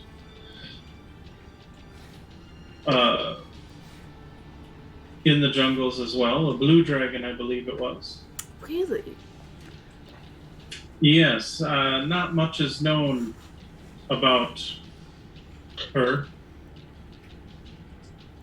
But it's a female dragon. Oh, I guess I assume so. I don't really know. Don't hold back, at this point, Professor. Tell me what you've heard. Insight check. Oh boy.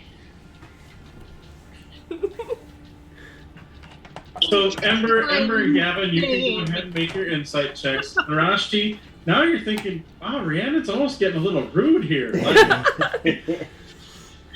Narashti's like gonna try to. I had a 17. Rhiannon is very focused on him and is not looking at Narashti. I'm sorry. Oh, I'm sure not. And Ember, what'd you get? I don't even know why I rolled for insight, because I don't do insight. I got an 8. An 8? Yeah, you're well. Okay, so Rhiannon, you are kind of being focused on Coughlin. Mm-hmm. However, Ember, you see Narashti giving Rhiannon the stink eye, and you're like, and kind of sensing, oh yeah, she's kind of. You're right. Rhiannon's being a little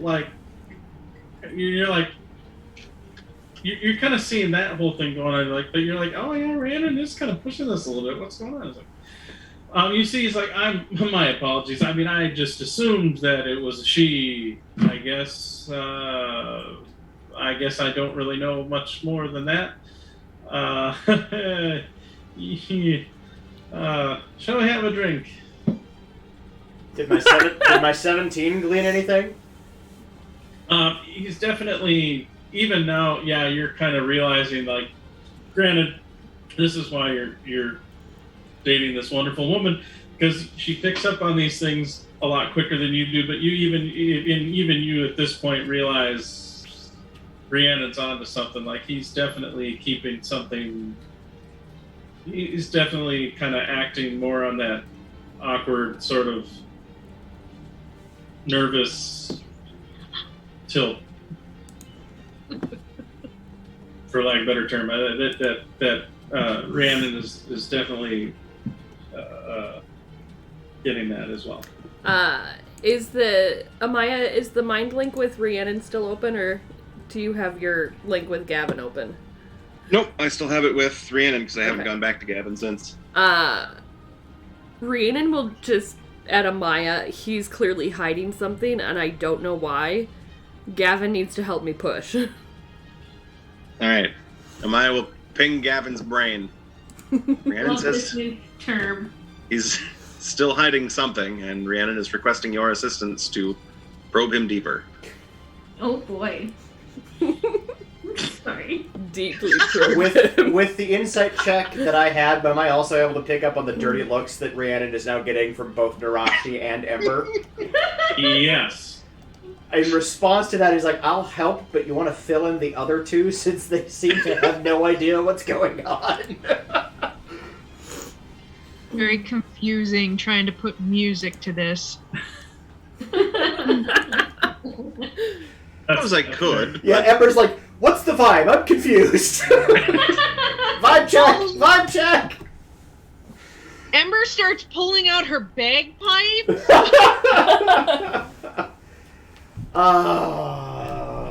And you see, What's going on? and you see Coughlin sees that and is like, oh, if it's okay, not that I imagine you're bad at playing those, but I find the bagpipes is more of an outdoor instrument. Oh, you just haven't heard Ember play them. Trust me, it's quite enjoyable.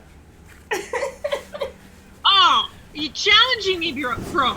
Really? Gavin Fucking challenging me. is just, he's been, like, he hasn't really been saying anything because Rhiannon's been kind of guiding the conversation to this point, and Yeah. picks up on the, yes, Narashti?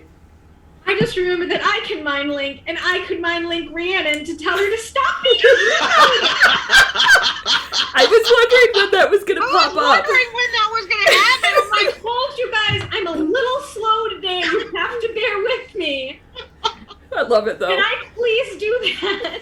Yes, you I'm sorry, absolutely Pat. can. I know Gavin was gonna do No, something. I'll hold off. You do your thing. I'll hold off. Thank you. Do your thing. Rhiannon, The why Rhiannon- are you being so rude? I'm not being rude. He's hiding something. What? No, he's telling us he likes to tell stories of knowledge. Why are you pushing him? You're Because being he rude. knows more, Narashti, and he's not saying anything. He's I'm sure. withholding information. Can I re-roll with this new? Sure. He knows more about the dragons than Corvair, Narashti. He's acting real sus.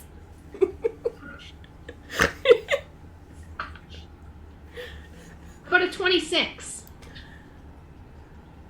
And you're like, you take a moment and you're like, and if you imagine the mathematical equations going off behind Narashti, as you realize, oh, right.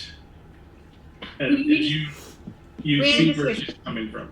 Oh shit! And then So Gavin has been watching this back and forth like a really intense tennis match. Yeah.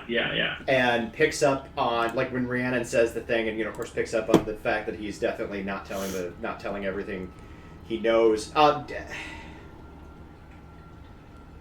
this may be stretching the insight check a little further than it goes, and if it does, please tell me. But when he's kind of reading the body language, is it just nervousness about not wanting to share with us?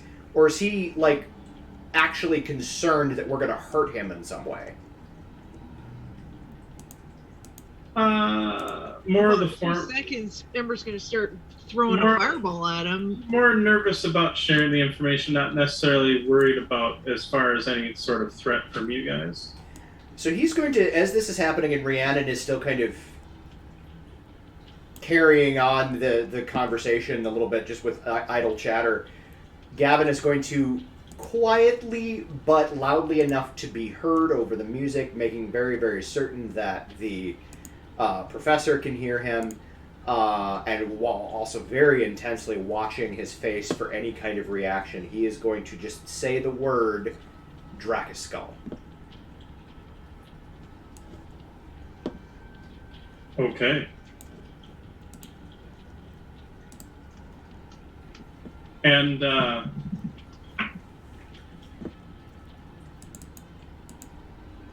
you see he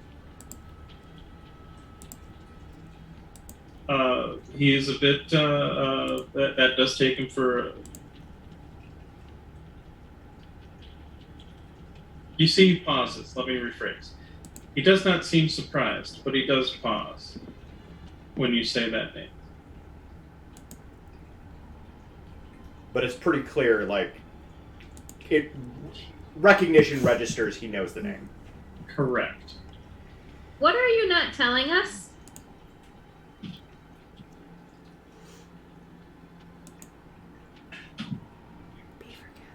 Do-do-do-do. And she'll say it really cheery, like.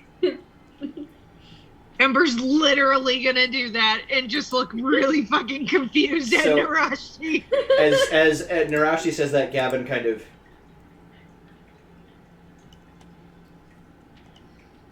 You probably picked up that we're not exactly telling you everything, and it's pretty clear that you're not telling us everything. So I propose an exchange of information.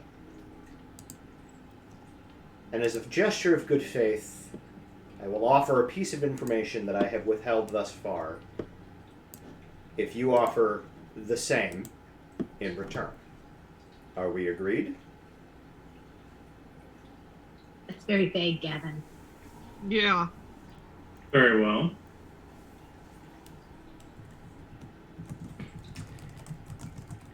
The green dragon that we ran into in the halls of... What was the name of the daughter? Daughters of Soyakal. Just Yeah, what was the one we actually saw, though? Soyakatra. Soyakatra.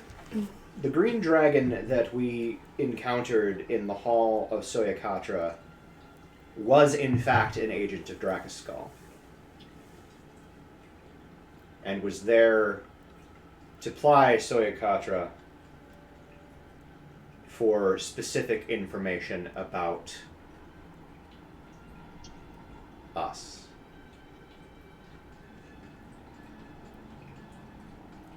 So she's recruiting others of her kind. She's attempting to, it seems.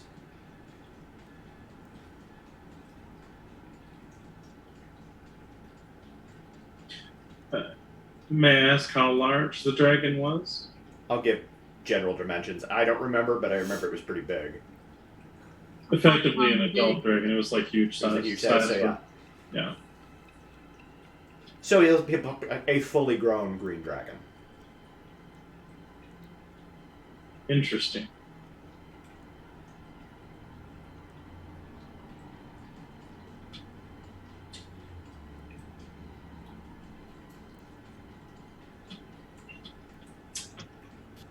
Perhaps it's... What are you afraid of? It's not a matter of fear. It's more of discretion. However, would you please be willing to join me for a moment? And depending on, I mean, everyone seems to be okay with the libations. You may want to bring a drink for this. A discussion will be had, but On that note, hydrate. I fear a bit more discretion may be in order.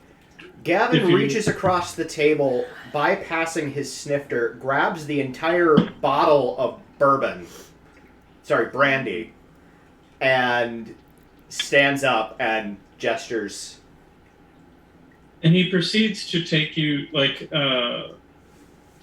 he goes to kind of the back of the house where there is you see like a kitchen and whatnot. You actually see there are a couple of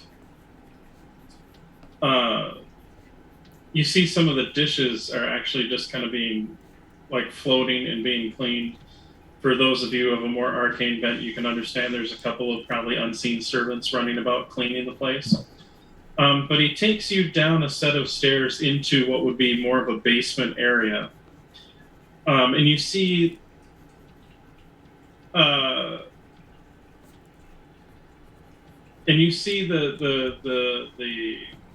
basement, so to speak, is much bigger and a much bigger, deeper chamber. But you see it also has shelves of scrolls and books and tomes and whatnot. You see more of his sort of personal library. But the room is vastly bigger than what you saw upstairs in the house. And it is also, the shelves are fairly spaced out along the walls, but the center of the room itself is fairly open. So,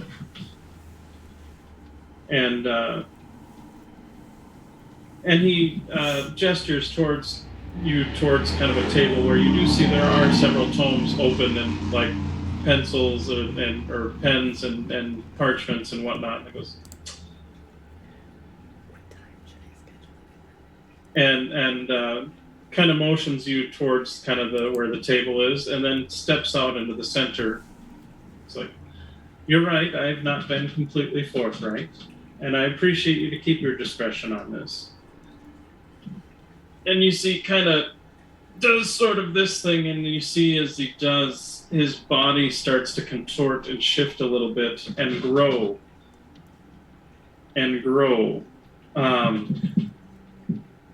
And grow until you see before you is a extremely large gold dragon. Ah, damn it. Dragons. Okay, yep, nope. Gavin just pops like, boink, hands it to Rhiannon. Rhiannon pours it into her glass because she's a classy bitch and hands it back to Gavin. I'm just going to pass it to whoever's next to me. And you see, sits there for a moment, just kind of looking at all of you, and then kind of shrinks back down and kind of into the form of Coglin again. Well, that was unexpected. I'm guessing by the fact that we're not currently on fire that you have no interest in actually killing us at this point. I truthfully find you young folk quite amazing, and I do not wish anyone harm. I would ask, though, since we are sharing information, that you keep my secret. Certainly. As the university does not know about this, and I would like to keep it that way. I mean, We have a lot of practice in secret keeping. that, and also I don't know that anybody would believe me. That's fair.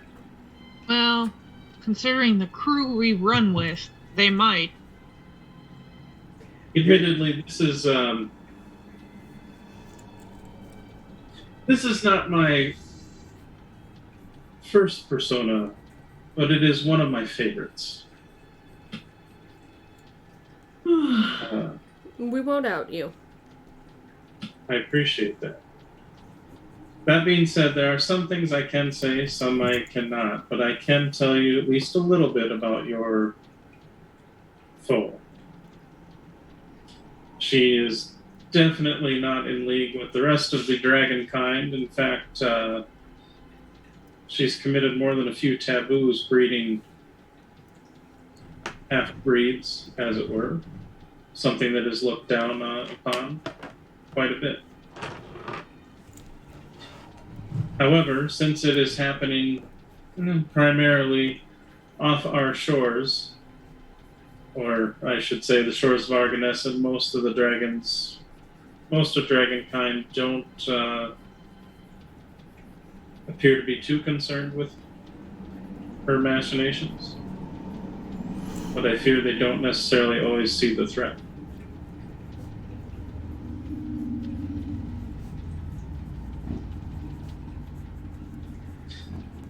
So admittedly, I've been here for a while to keep tabs on her to an extent. Did you come here when she came here?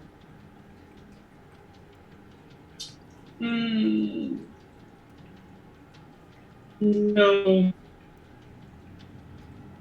No, admittedly, I've been here for a while now. I mean, not here. It kind of gestures towards the chamber that you're in. But I admit, I find you young folk to be wonderful, fascinating people. Thanks. Feel free, Rhiannon, since you are definitely the investigator, smart cookie, go ahead and make an investigation roll 2. Don't mind if I do.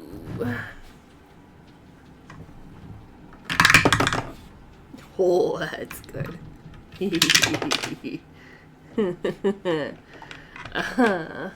1 second. 21 plus 28. 28? 28. About mine. You start to realize something as he's talking to you. This room, being that it's obviously large enough to have you're guessing from the size of him, like a really old, like ancient-y old dragon. Wait a minute. Are you offline? Pause for a second. Yeah, we're offline. Uh-oh. My internet glitched and somehow the stream ended. Oh. There we go. We're back. Are we back? Yeah, we are back. Okay. Hi, everybody. Sorry for the brief technical difficulty, but we are back. Thank you for your patience. At any rate, so as I was saying, with your investigation roll, you start to realize something, that the chamber that you're in is, you're guessing his lair? You're guessing that he treasures knowledge more than, like, gold? Yeah. That would make sense. Just judging from the tomes and whatnot. But you see that there are, which also means that you're guessing there are books and scrolls and whatnot that are here that are perhaps ancient. Judging from what little you know of draconic lifespans, and they literally thousands of years they can live, if not more. But you kind of realize the significance of where you're at as you are talking to Conway. I'll kind of just quietly. No, he probably has real good hearing. I'll poke at Narashti because she was the last one to talk in my head.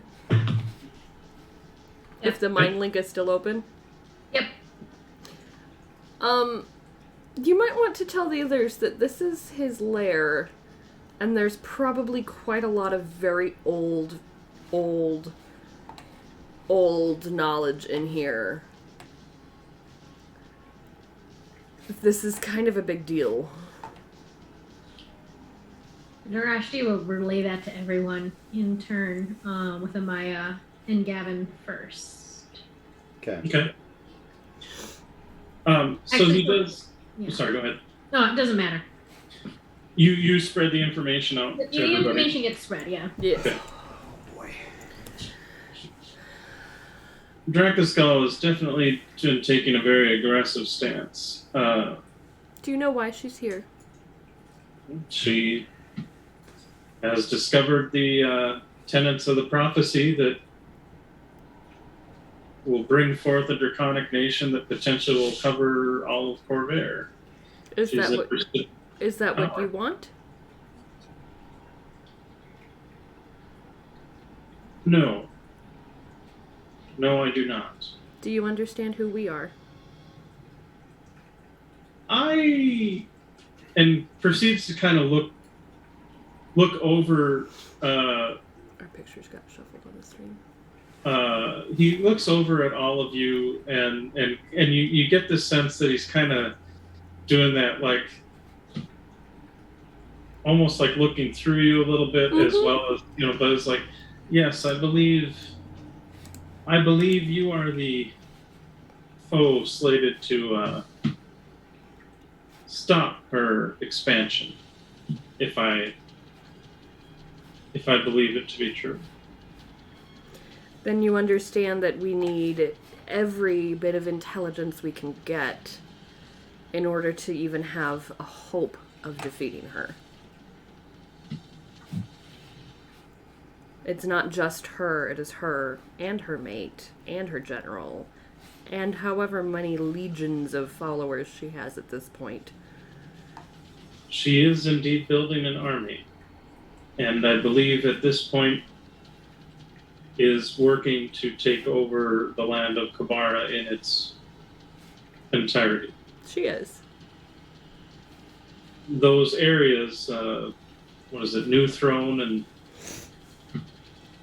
I don't have my map, because that would, of course, been too easy. But he mentions the New Throne, and then the other town that's kind of the two primary areas where people from Corvair and other parts have come to sort of settle into Kabara. It's like, in fact, at this point, she is marshaling forces. Her general is marshaling forces to take over the cities, and I imagine a siege will be forthcoming soon. So you... Her mate has, while supporting her, has stayed in their, has still stayed to maintain their duties of guarding over the few rifts and portals to the demon realms that are in that. Oh crap, what's the name of it? I had the name at one point, and I gotta look at my notes.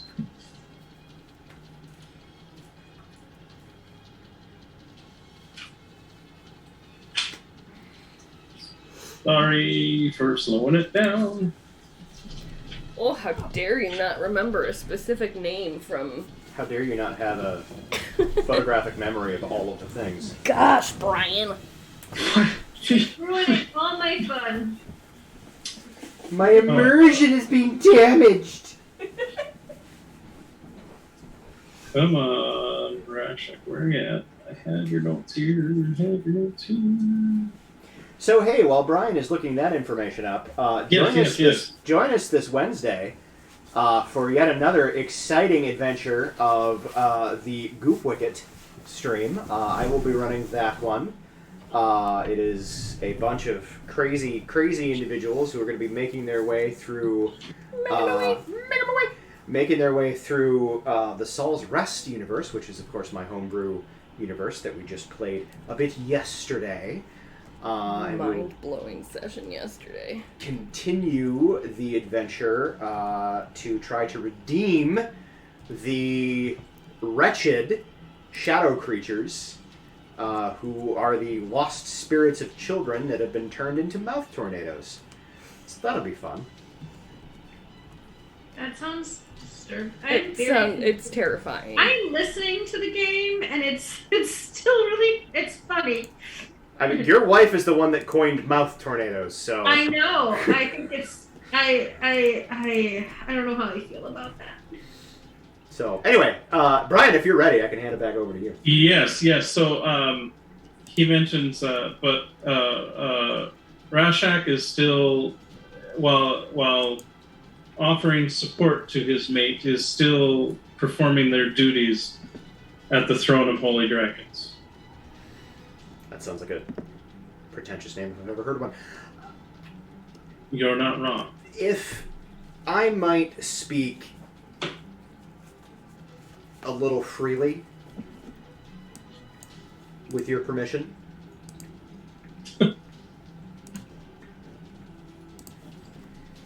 Feel free, that we are here to discuss, are we not? We are, however, we have all been very careful with what we say and how we say it, and I think at this point it behooves us to be... Fuck it.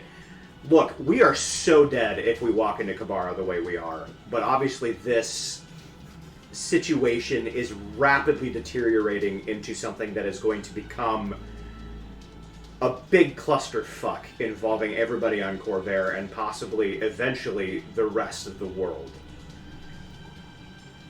You have been here for a long time. You've been gathering knowledge and intelligence on Drakaskull that we desperately need. Would you allow us to kind of gestures at like just the wealth of knowledge and information that's here to learn as much as we can so that we can go into this situation at least armed with knowledge, if not the actual raw magical and physical might that we need to defeat her?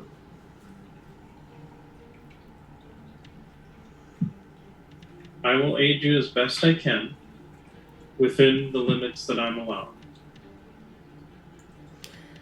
Is there... That being said, dragons are most potent in their lairs. Getting her out of one will definitely make it, well, not easier, less hard to try and face her. And of course, her granted, she has she has minions. She has a growing army of lizard folk and her half-breeds. That being said, they still rely upon her and her mate and her general for leadership. And quite frankly, since she rules with fear, as arrogant, powerful dragons usually do, if you take away that leadership, they're much more likely to rout and become, while still a nuisance in Kabara, not nearly the threat that they are when organized under her ban. We take out the general, we take out the mate, we take out the legs that are bolstering her power.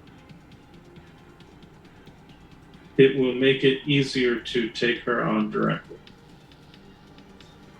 That being said, her mate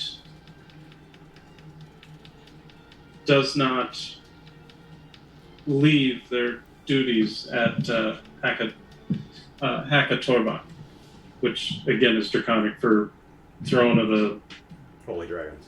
Holy Dragons. So if we... Which is why that place has become a bit of a...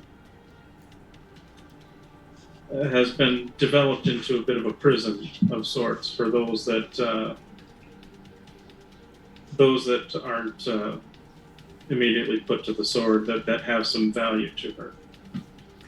So, this Throne of the Holy Dragons is housing enemies of Drakaskull. Oh, that gives me a terrible idea. That is an awful idea. Yes, but it's also an amazing idea. No, Yes. Amazingly bad.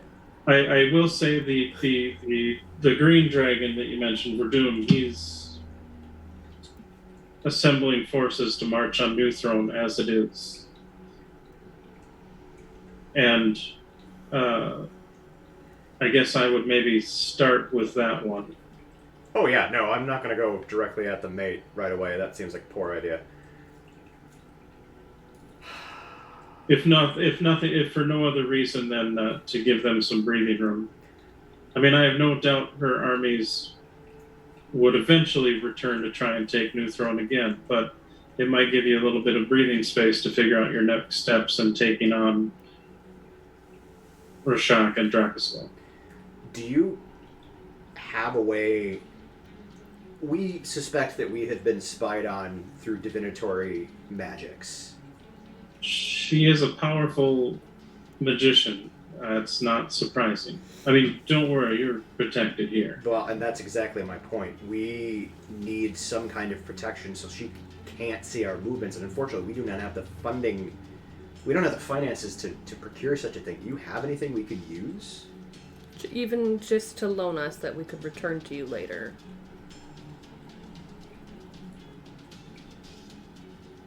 Admittedly, your group tends to Attract attention?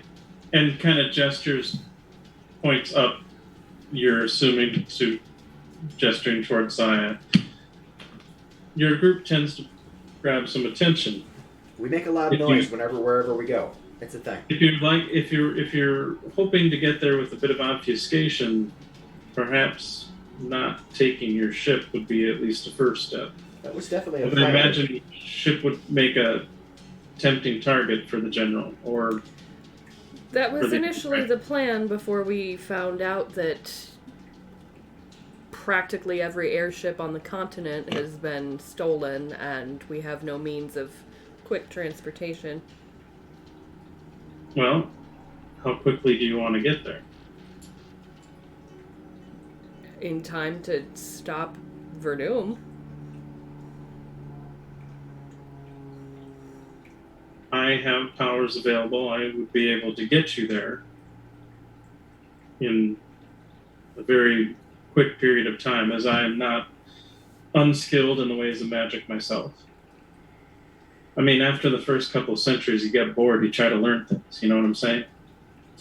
No, I have no frame of reference for that, but I guess I understand the concept of boredom.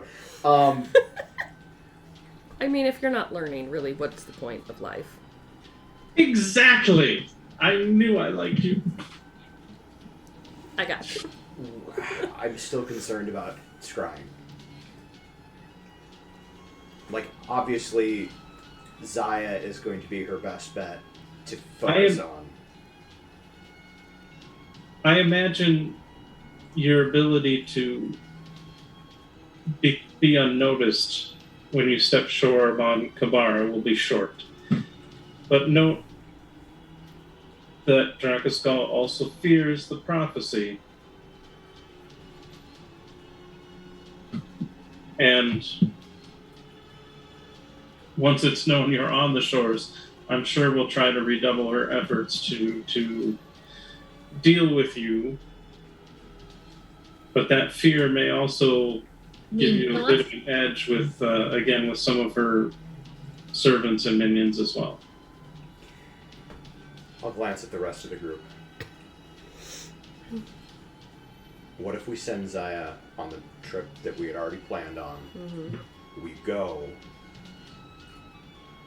surgically, take out this general, and go from there. I'll point out most of what we do is not surgical, I think. Well, I think if we... I think you have a healthy opinion of our abilities. Our kind dragon benefactor here is, if I get what they're hinting at, then we'll be arriving fairly instantaneously. And that's why I'm saying we need to move, once we're there, we will need to move quickly and devastatingly. Well, once we're there, we have to figure out where this dragon even is in order to take him out. Well, if they're marching a new throne, it can't be super far. True. And the dragon, for all their, and Verdum for all their might, is going to let their army do the heavy lifting. I mean, yes, may fly around and do a few flights over to shock and awe, I believe is the term. Hmm. But for the power that we have, dragons can be quite lazy creatures in some regards, especially when they have servants to do their bidding. I don't think the dragon would be attacking the city directly. Perhaps, but definitely making its presence known to instill fear and despair in its enemies, which means it's... Oh, okay, that's... Oh, you just had a worse idea. I mean, not worse than freeing the prisoners in the Holy Throne of Dragons, but it's not a great one. What is going to send a bigger message of demoralization to the troops if we kill the general while they're attacking the city? I mean, I think that was kind of the idea. But the general's not going to be unprotected and unguarded. But if the dragon's flying about, and we have the capability of flight, I think most of us, and I can provide some flight for some people, we would be removed enough, I think, than to only have to deal with possibly her entourage and his entourage and him. Admittedly, Dracoskulls doesn't have many flying minions that I know of, as mostly her minions are, well, I suppose there are maybe some kobolds, but kobolds, the local lizard folk tribes, and then the few bastard progeny that they've been able to produce, which is still more or less based off the native lizard folk and kobolds and other various. Like, I don't believe they have many flying assets That you know of.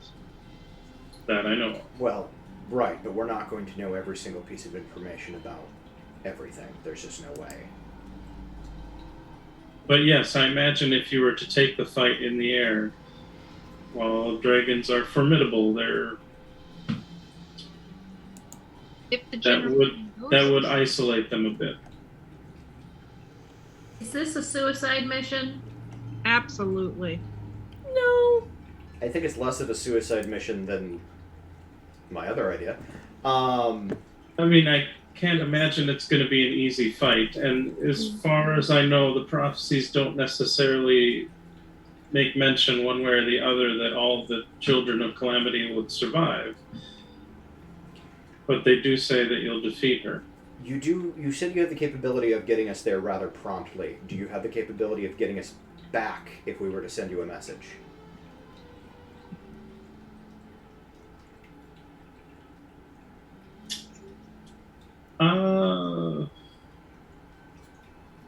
Perhaps. Give me a moment. And then proceeds to kind of go about looking through this kind of ancient library. And you notice that some of the shelves are made out of wood, some are made out of stone. Some of the stone shelves, you realize, are actually like giant tablets that have been sort of made into ad hoc bookshelves.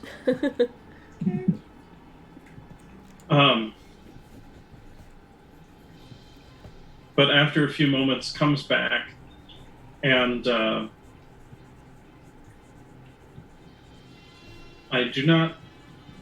Well, this is the only one I have. So it'll only allow you one trip back. And hands over a scroll of teleportation. I will take that. So you can get us there. We can use the scroll to get us back. You said that they were going to march soon. How soon are we talking? Like, are they marching as we speak? As far as I know. I mean, her minions... I mean, she's worked to secure her place in northern Kabara and is working to march on those last few areas of civilization, as it were, that are currently nestled within the shore of the coasts of Kabara. New Throne and... Brian forgets the other name of the other town, and of course I don't have my map, so that one. So yes, they are indeed marching towards New Throne, and I imagine it will only be a handful of days. Maybe even now, I know that there are refugees of other tribes that did not bend the knee, or those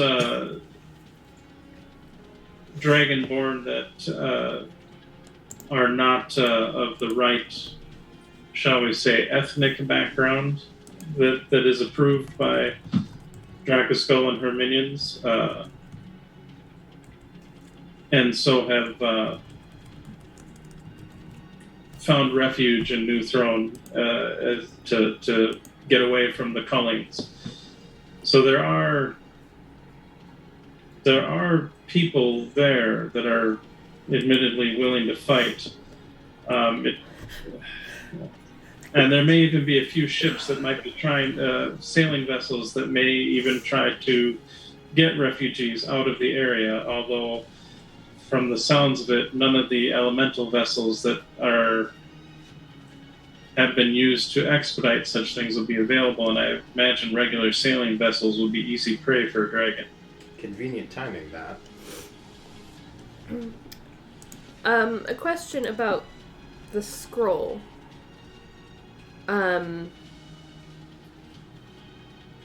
Well, question to the DM. I'm assuming Rhiannon knows how teleportation works, even though she's not high enough level to be able to cast it yet. Yes.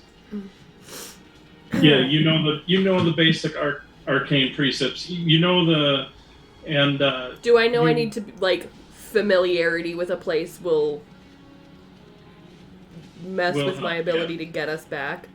Absolutely. May I? And for that matter, it's not a teleportation circle. It's the actual teleport spell. Yeah.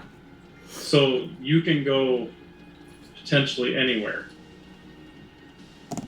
that a teleport could get you. Like right.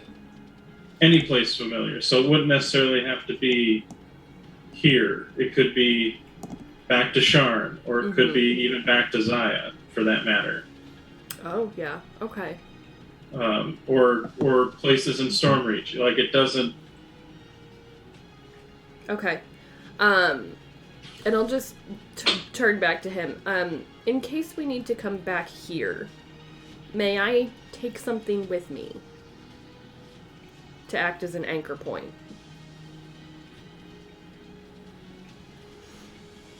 Otherwise, I'm afraid that we could end up anywhere. If the answer is no, that is totally fine and understandable. Can't we teleport to Zaya? To our ship? We could absolutely teleport to Zaya. I mean, we're all carrying something of Zaya with us. Well, and we're also extremely familiar with Zaya. We live on her, so it's not... Rhiannon wouldn't even need something. You wouldn't even necessarily need a token of anything for Zaya. It's literally your home. Yeah.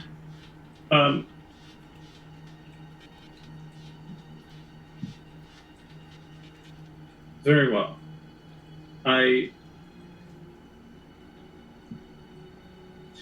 Very well. And you see, he proceeds to step back, and then you see him grow and turn into a ginormous gold dragon again. Just a little intimidating. And then and intimidating in far as size, yes, but you don't get any sort of, and granted the whole instinctual fight or flight thing, yes, is there, but you don't get a sense of, like when you guys fought that dragon and the whole machine and whatever, you felt the sense of dread and rage and anger and violence, and you have none of that from Cogman. Like yes, in the knee-jerk reaction of it's a large creature and its mouth as big as my body, but you don't get any sort of violent or predatory, even the predatory like energy that you did off of that other dragon that you get at all from him. Got it. But he kind of scratches his forelimb and kind of after a few moments you see a couple of scales kind of drop off, and then he kind of shifts back and then picks one up. Actually picks them up and kind of looks at them for a moment, and then takes one and then hands it over. Thank you. And I tuck it safely in my pouch with the scroll. Okay.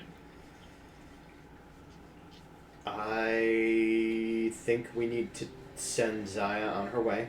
Yes, And I think you need to message your father absolutely.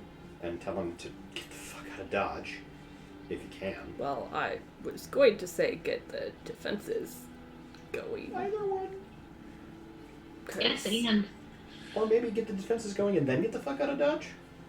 my father won't leave. Yeah, but... Yeah. And then I guess we go kill a dragon.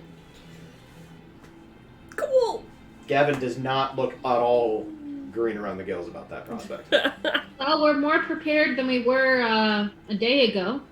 True. Very true. We have a more clear direction at any rate. Yeah. And admittedly, Coughlin, once he shrinks back down and hands you this, like, yes, so, drinks? Yes. All of them. Drinks. Definitely. Maybe we go tomorrow? Do we have time for that? I think so. Okay. I Okay. believe now is the time to drink. I Sounds believe like you are a correct. spell refresher. Yeah. Tomorrow. Tomorrow we plan. Oh no, we did that. So, tell you what, it's 5:12. This is actually probably the best place to kind of end it for today. I Okay. think. Can we end with sending Zaya off and Yes. messaging Yeah. Rhiannon's pop? Yes. So you give I imagine maybe just do you go back to the ship, or does Amaya just ping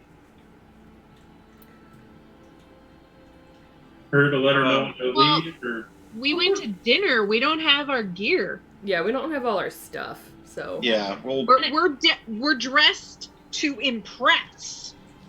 fair enough. And I would want to tell Anya, and I think we need to have Yeah.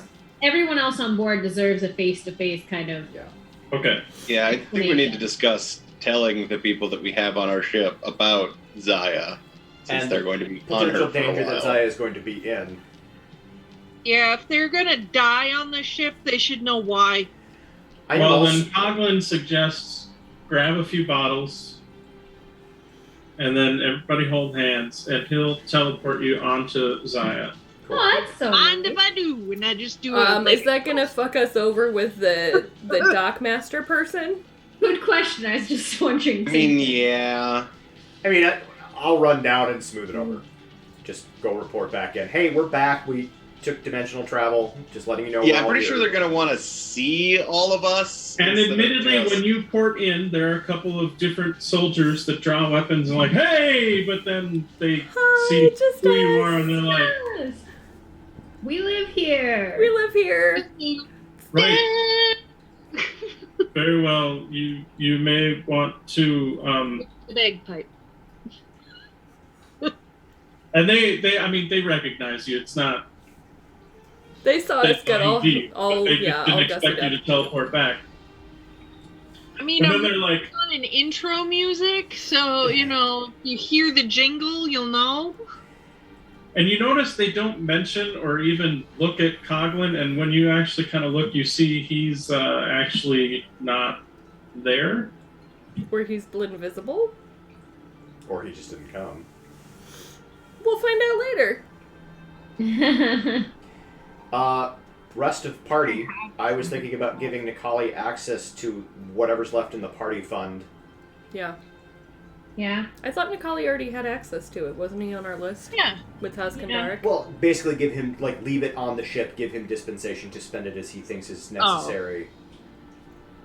Yes, he physically has access to it, but also, since Tell we're... him that he has permission to Right, use it. since we're potentially about to go die, maybe Yeah, just we let might him go have die. access to it, and just be able to use it at his discretion. Yeah. I'm just taking a quick look to see. And I don't. There's not a shitload left in there, but... No, there's not.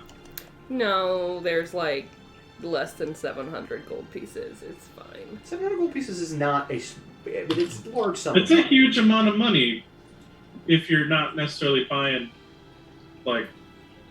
magic items. Right, you can supply the ship for that. Or, for a good long entire carts of food. Or, yeah.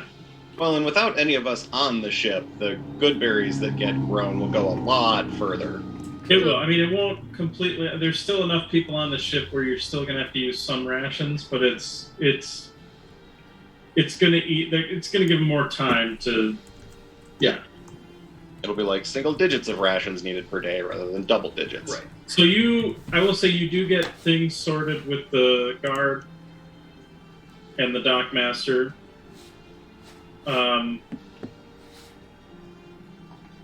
And with you all on board, I mean, the security contingent, they'll still patrol or whatnot until you guys are announced that you're going to leave, I guess. Yeah. But whether you want them, again, they don't go into the hold or anything. Because, quite frankly, if you guys tried to take on cargo, they would notice. Yeah. Although now that you teleported on, they may have to rethink that a little bit, but yay, there you go. Then again, they don't, usually with teleport, you can't take a whole lot of cargo with you when you're using it, so it's whatever you can carry. Right. So we smooth it over. Can I touch? We smooth it over. We inform our people. Yep. Sure, there's a very touching and heartfelt goodbye between Narashti and Anya. I pull out my sending stone and message my dad. And his reply, his first word when you tell him about the impending army, is, well, fuck. That tracks. Yeah. Hey, but we're coming to help and we're gonna kill a green dragon. It's gonna be great. Bye! Good time. And actually, it's like, well, fuck. Glad to hear it. Gonna need your help with that. And that's... Stay safe, love you. Like, that's... He keeps it fairly short and sweet. Yeah, he would. I will have a little bit of a conversation with Zaya. I'll try to make sure I stay in touch with you at least once a day with our mind link, just kind of check in. If you don't hear from me after a week, like go here to, Narashti's people where she was going to bring Zaya for the whole soul thing, like they will protect you and they will help care for you. Kind of preparing for the worst. And she... she's got some tears. She's kind of doing that stiff upper lip thing as best she can and just gives you the biggest hug. One of my gives her the biggest hug back. And to the point where there's even, you almost feel like, it almost feels as if even the whole ship is kind of coming in as part of that hug just slightly. Sweet girl. Oh yeah. She's the sweetest. Gavin is going to instruct Nikali on the item to be given to Lady Orikawa. Okay. And I'll also let Nikali know that Halath is expecting them. Okay. That they can trust Halath as well as Meredith, assuming she's still in charge of the Enclave down there. I should probably also contact Meredith. I'll also shoot off a message to Meredith. Okay. Oh, I don't need to, whatever, but along the lines of, the ship is coming. I'm not on it. I'm not on it. Anything else you want to say? You got a ton more words left. Not a ton, but The rest of us are fighting Verdum in Newport. New throne. Newport. Whatever. I was like, wait, what? Mama's still alive. Love you!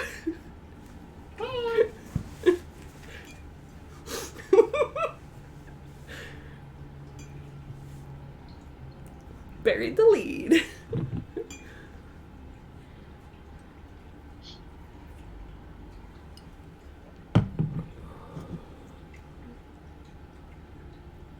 You get back.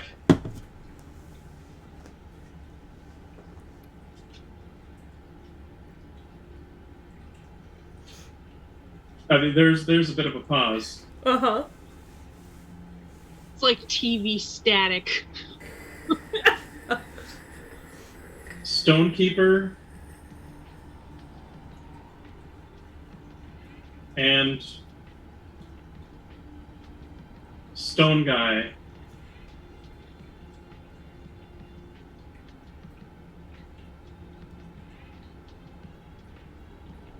are on ship to Adar. Some complications.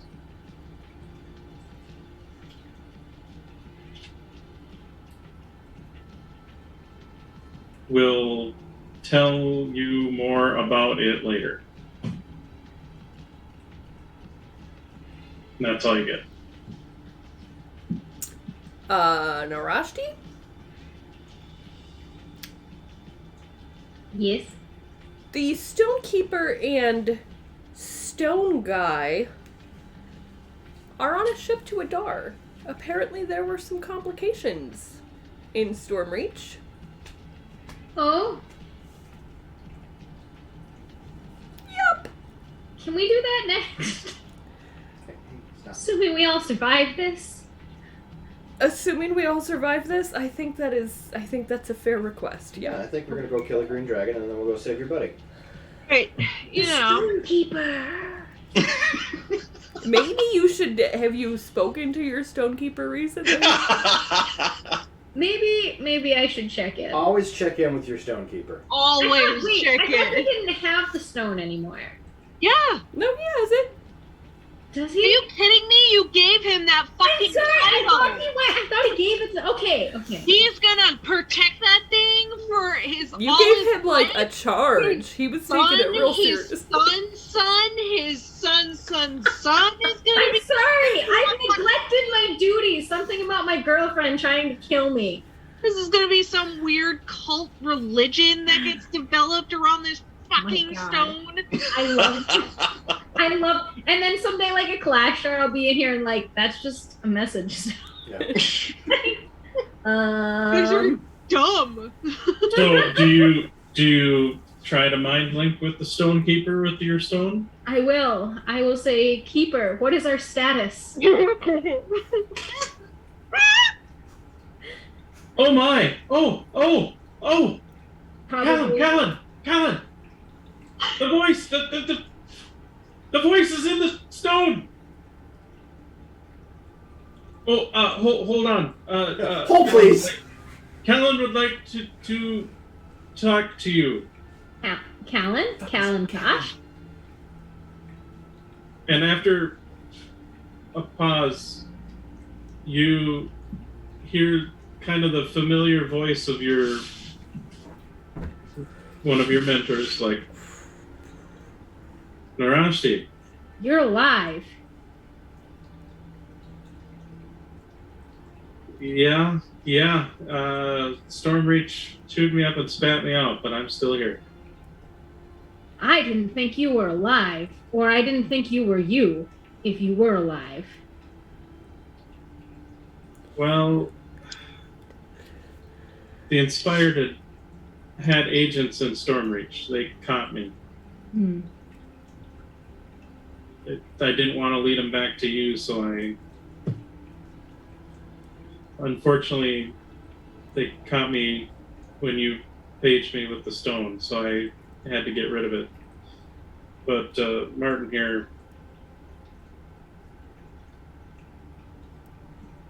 here is a brave guy, braver than he thinks he is. The stone. Wait. No, actually, the stone has chosen well for its keeper. She'll say that to Kalantaj in a very joking way.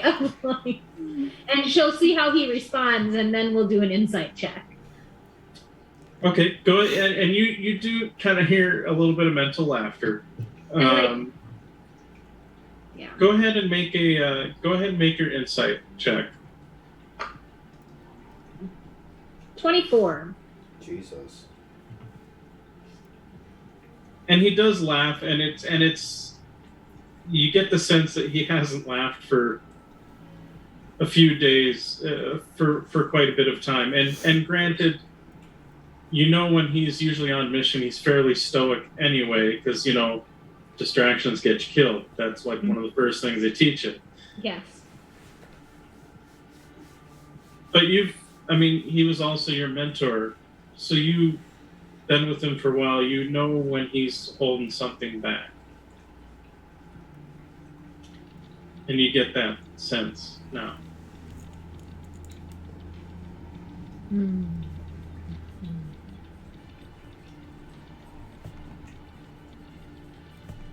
Look, I'm glad that you. I'm glad that you found it, although they know. So, keep moving. Get the Kalashtar back to Adar. Well, I'm caught up in a lot of things right now, but I'm hoping we can connect again soon. Take care of yourself and Martin. Well, not to distract you, but you're going to have to reach us. We can't reach you back unless you initiate it. I can do that. Is that weird? Why would that be like? Because yes, he's Kalashtar. He should have the mind link ability just the same as you. Well, in the stone, all the stone does is amplify the range to whoever has the other stone. Oh, okay.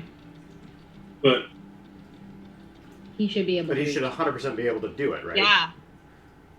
He should.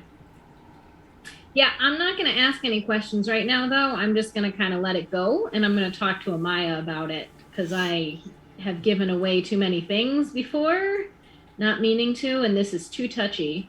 And I will say this much. You've mind linked with him before. Like, it is him. Okay. Like, you the familiarity of it, it's him. Like, you know that. Why couldn't you reach me? Why wouldn't you be able to reach us? Or me? I'm just one person. Me.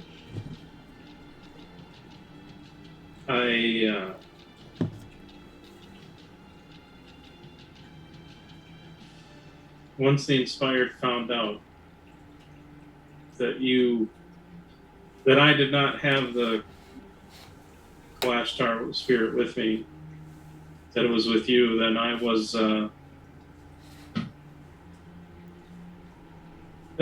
deemed of little use. They have a device. The rumors are true. They have a device, and they tore my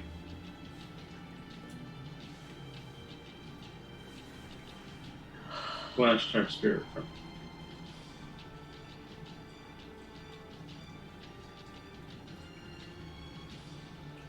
And you, granted, being that you're mind linked with him, you get he's definitely trying to understate it as far as the emotionalness, but you're also frickin' mind linked with him. So you get the kind of wash of emotions that brings, that he's sort of struggling with. Yeah, and he'll just get back a huge wash of shock and horror, because I imagine that's just like losing like more than a limb, like Right. Like losing your head, I would imagine too. I didn't even know that was possible. I don't have words. The Inspired that had captured me felt it was a specifically pleasant torture to inflict, as it was what they were going to do to the spirit you found. Must protect it at all costs. That's what we're doing.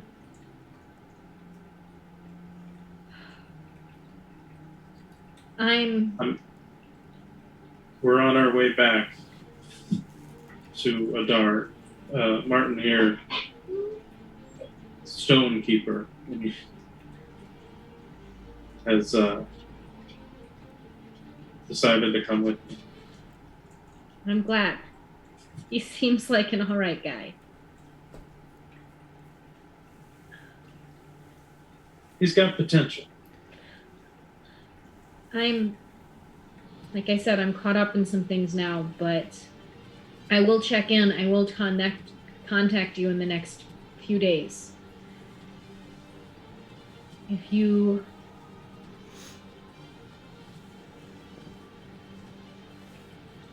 don't hear from me, I'll have someone else reach out to you.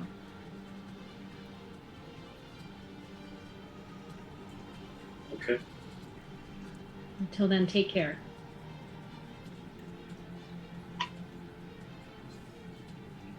She'll put down the stone. And go tell Amaya. Okay. That might be a good cliffhanger there. Yeah. Yeah. That would be a good spot. Yeah. So we'll leave it at that. Well, that was not expected. Okay.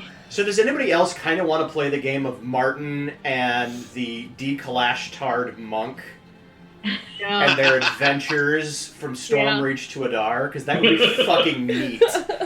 It would be so cool. Well, and they're on a regular sailing. Right, vessel, exactly. it'd So be like that adventure would be so Sailing much the fun. high seas. several months to get back. I think they should become pirates.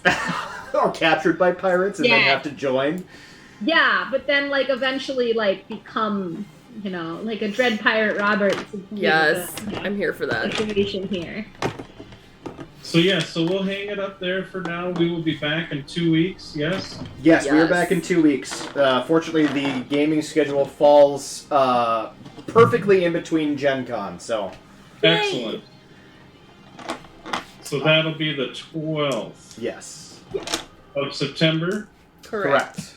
Thank you everybody for watching. Goop Wicked on Wednesday. Yes. Goof Wicked on Wednesday, and then in 2 weeks we're Saul's Rest and Zaya back-to-back again. Excellent. So I usually post on my socials, so if you're confused, go check out the schedule, check my socials if there's for any changes. And thank you all for joining. Thanks, folks. Thank you. Bye. Hi, everybody.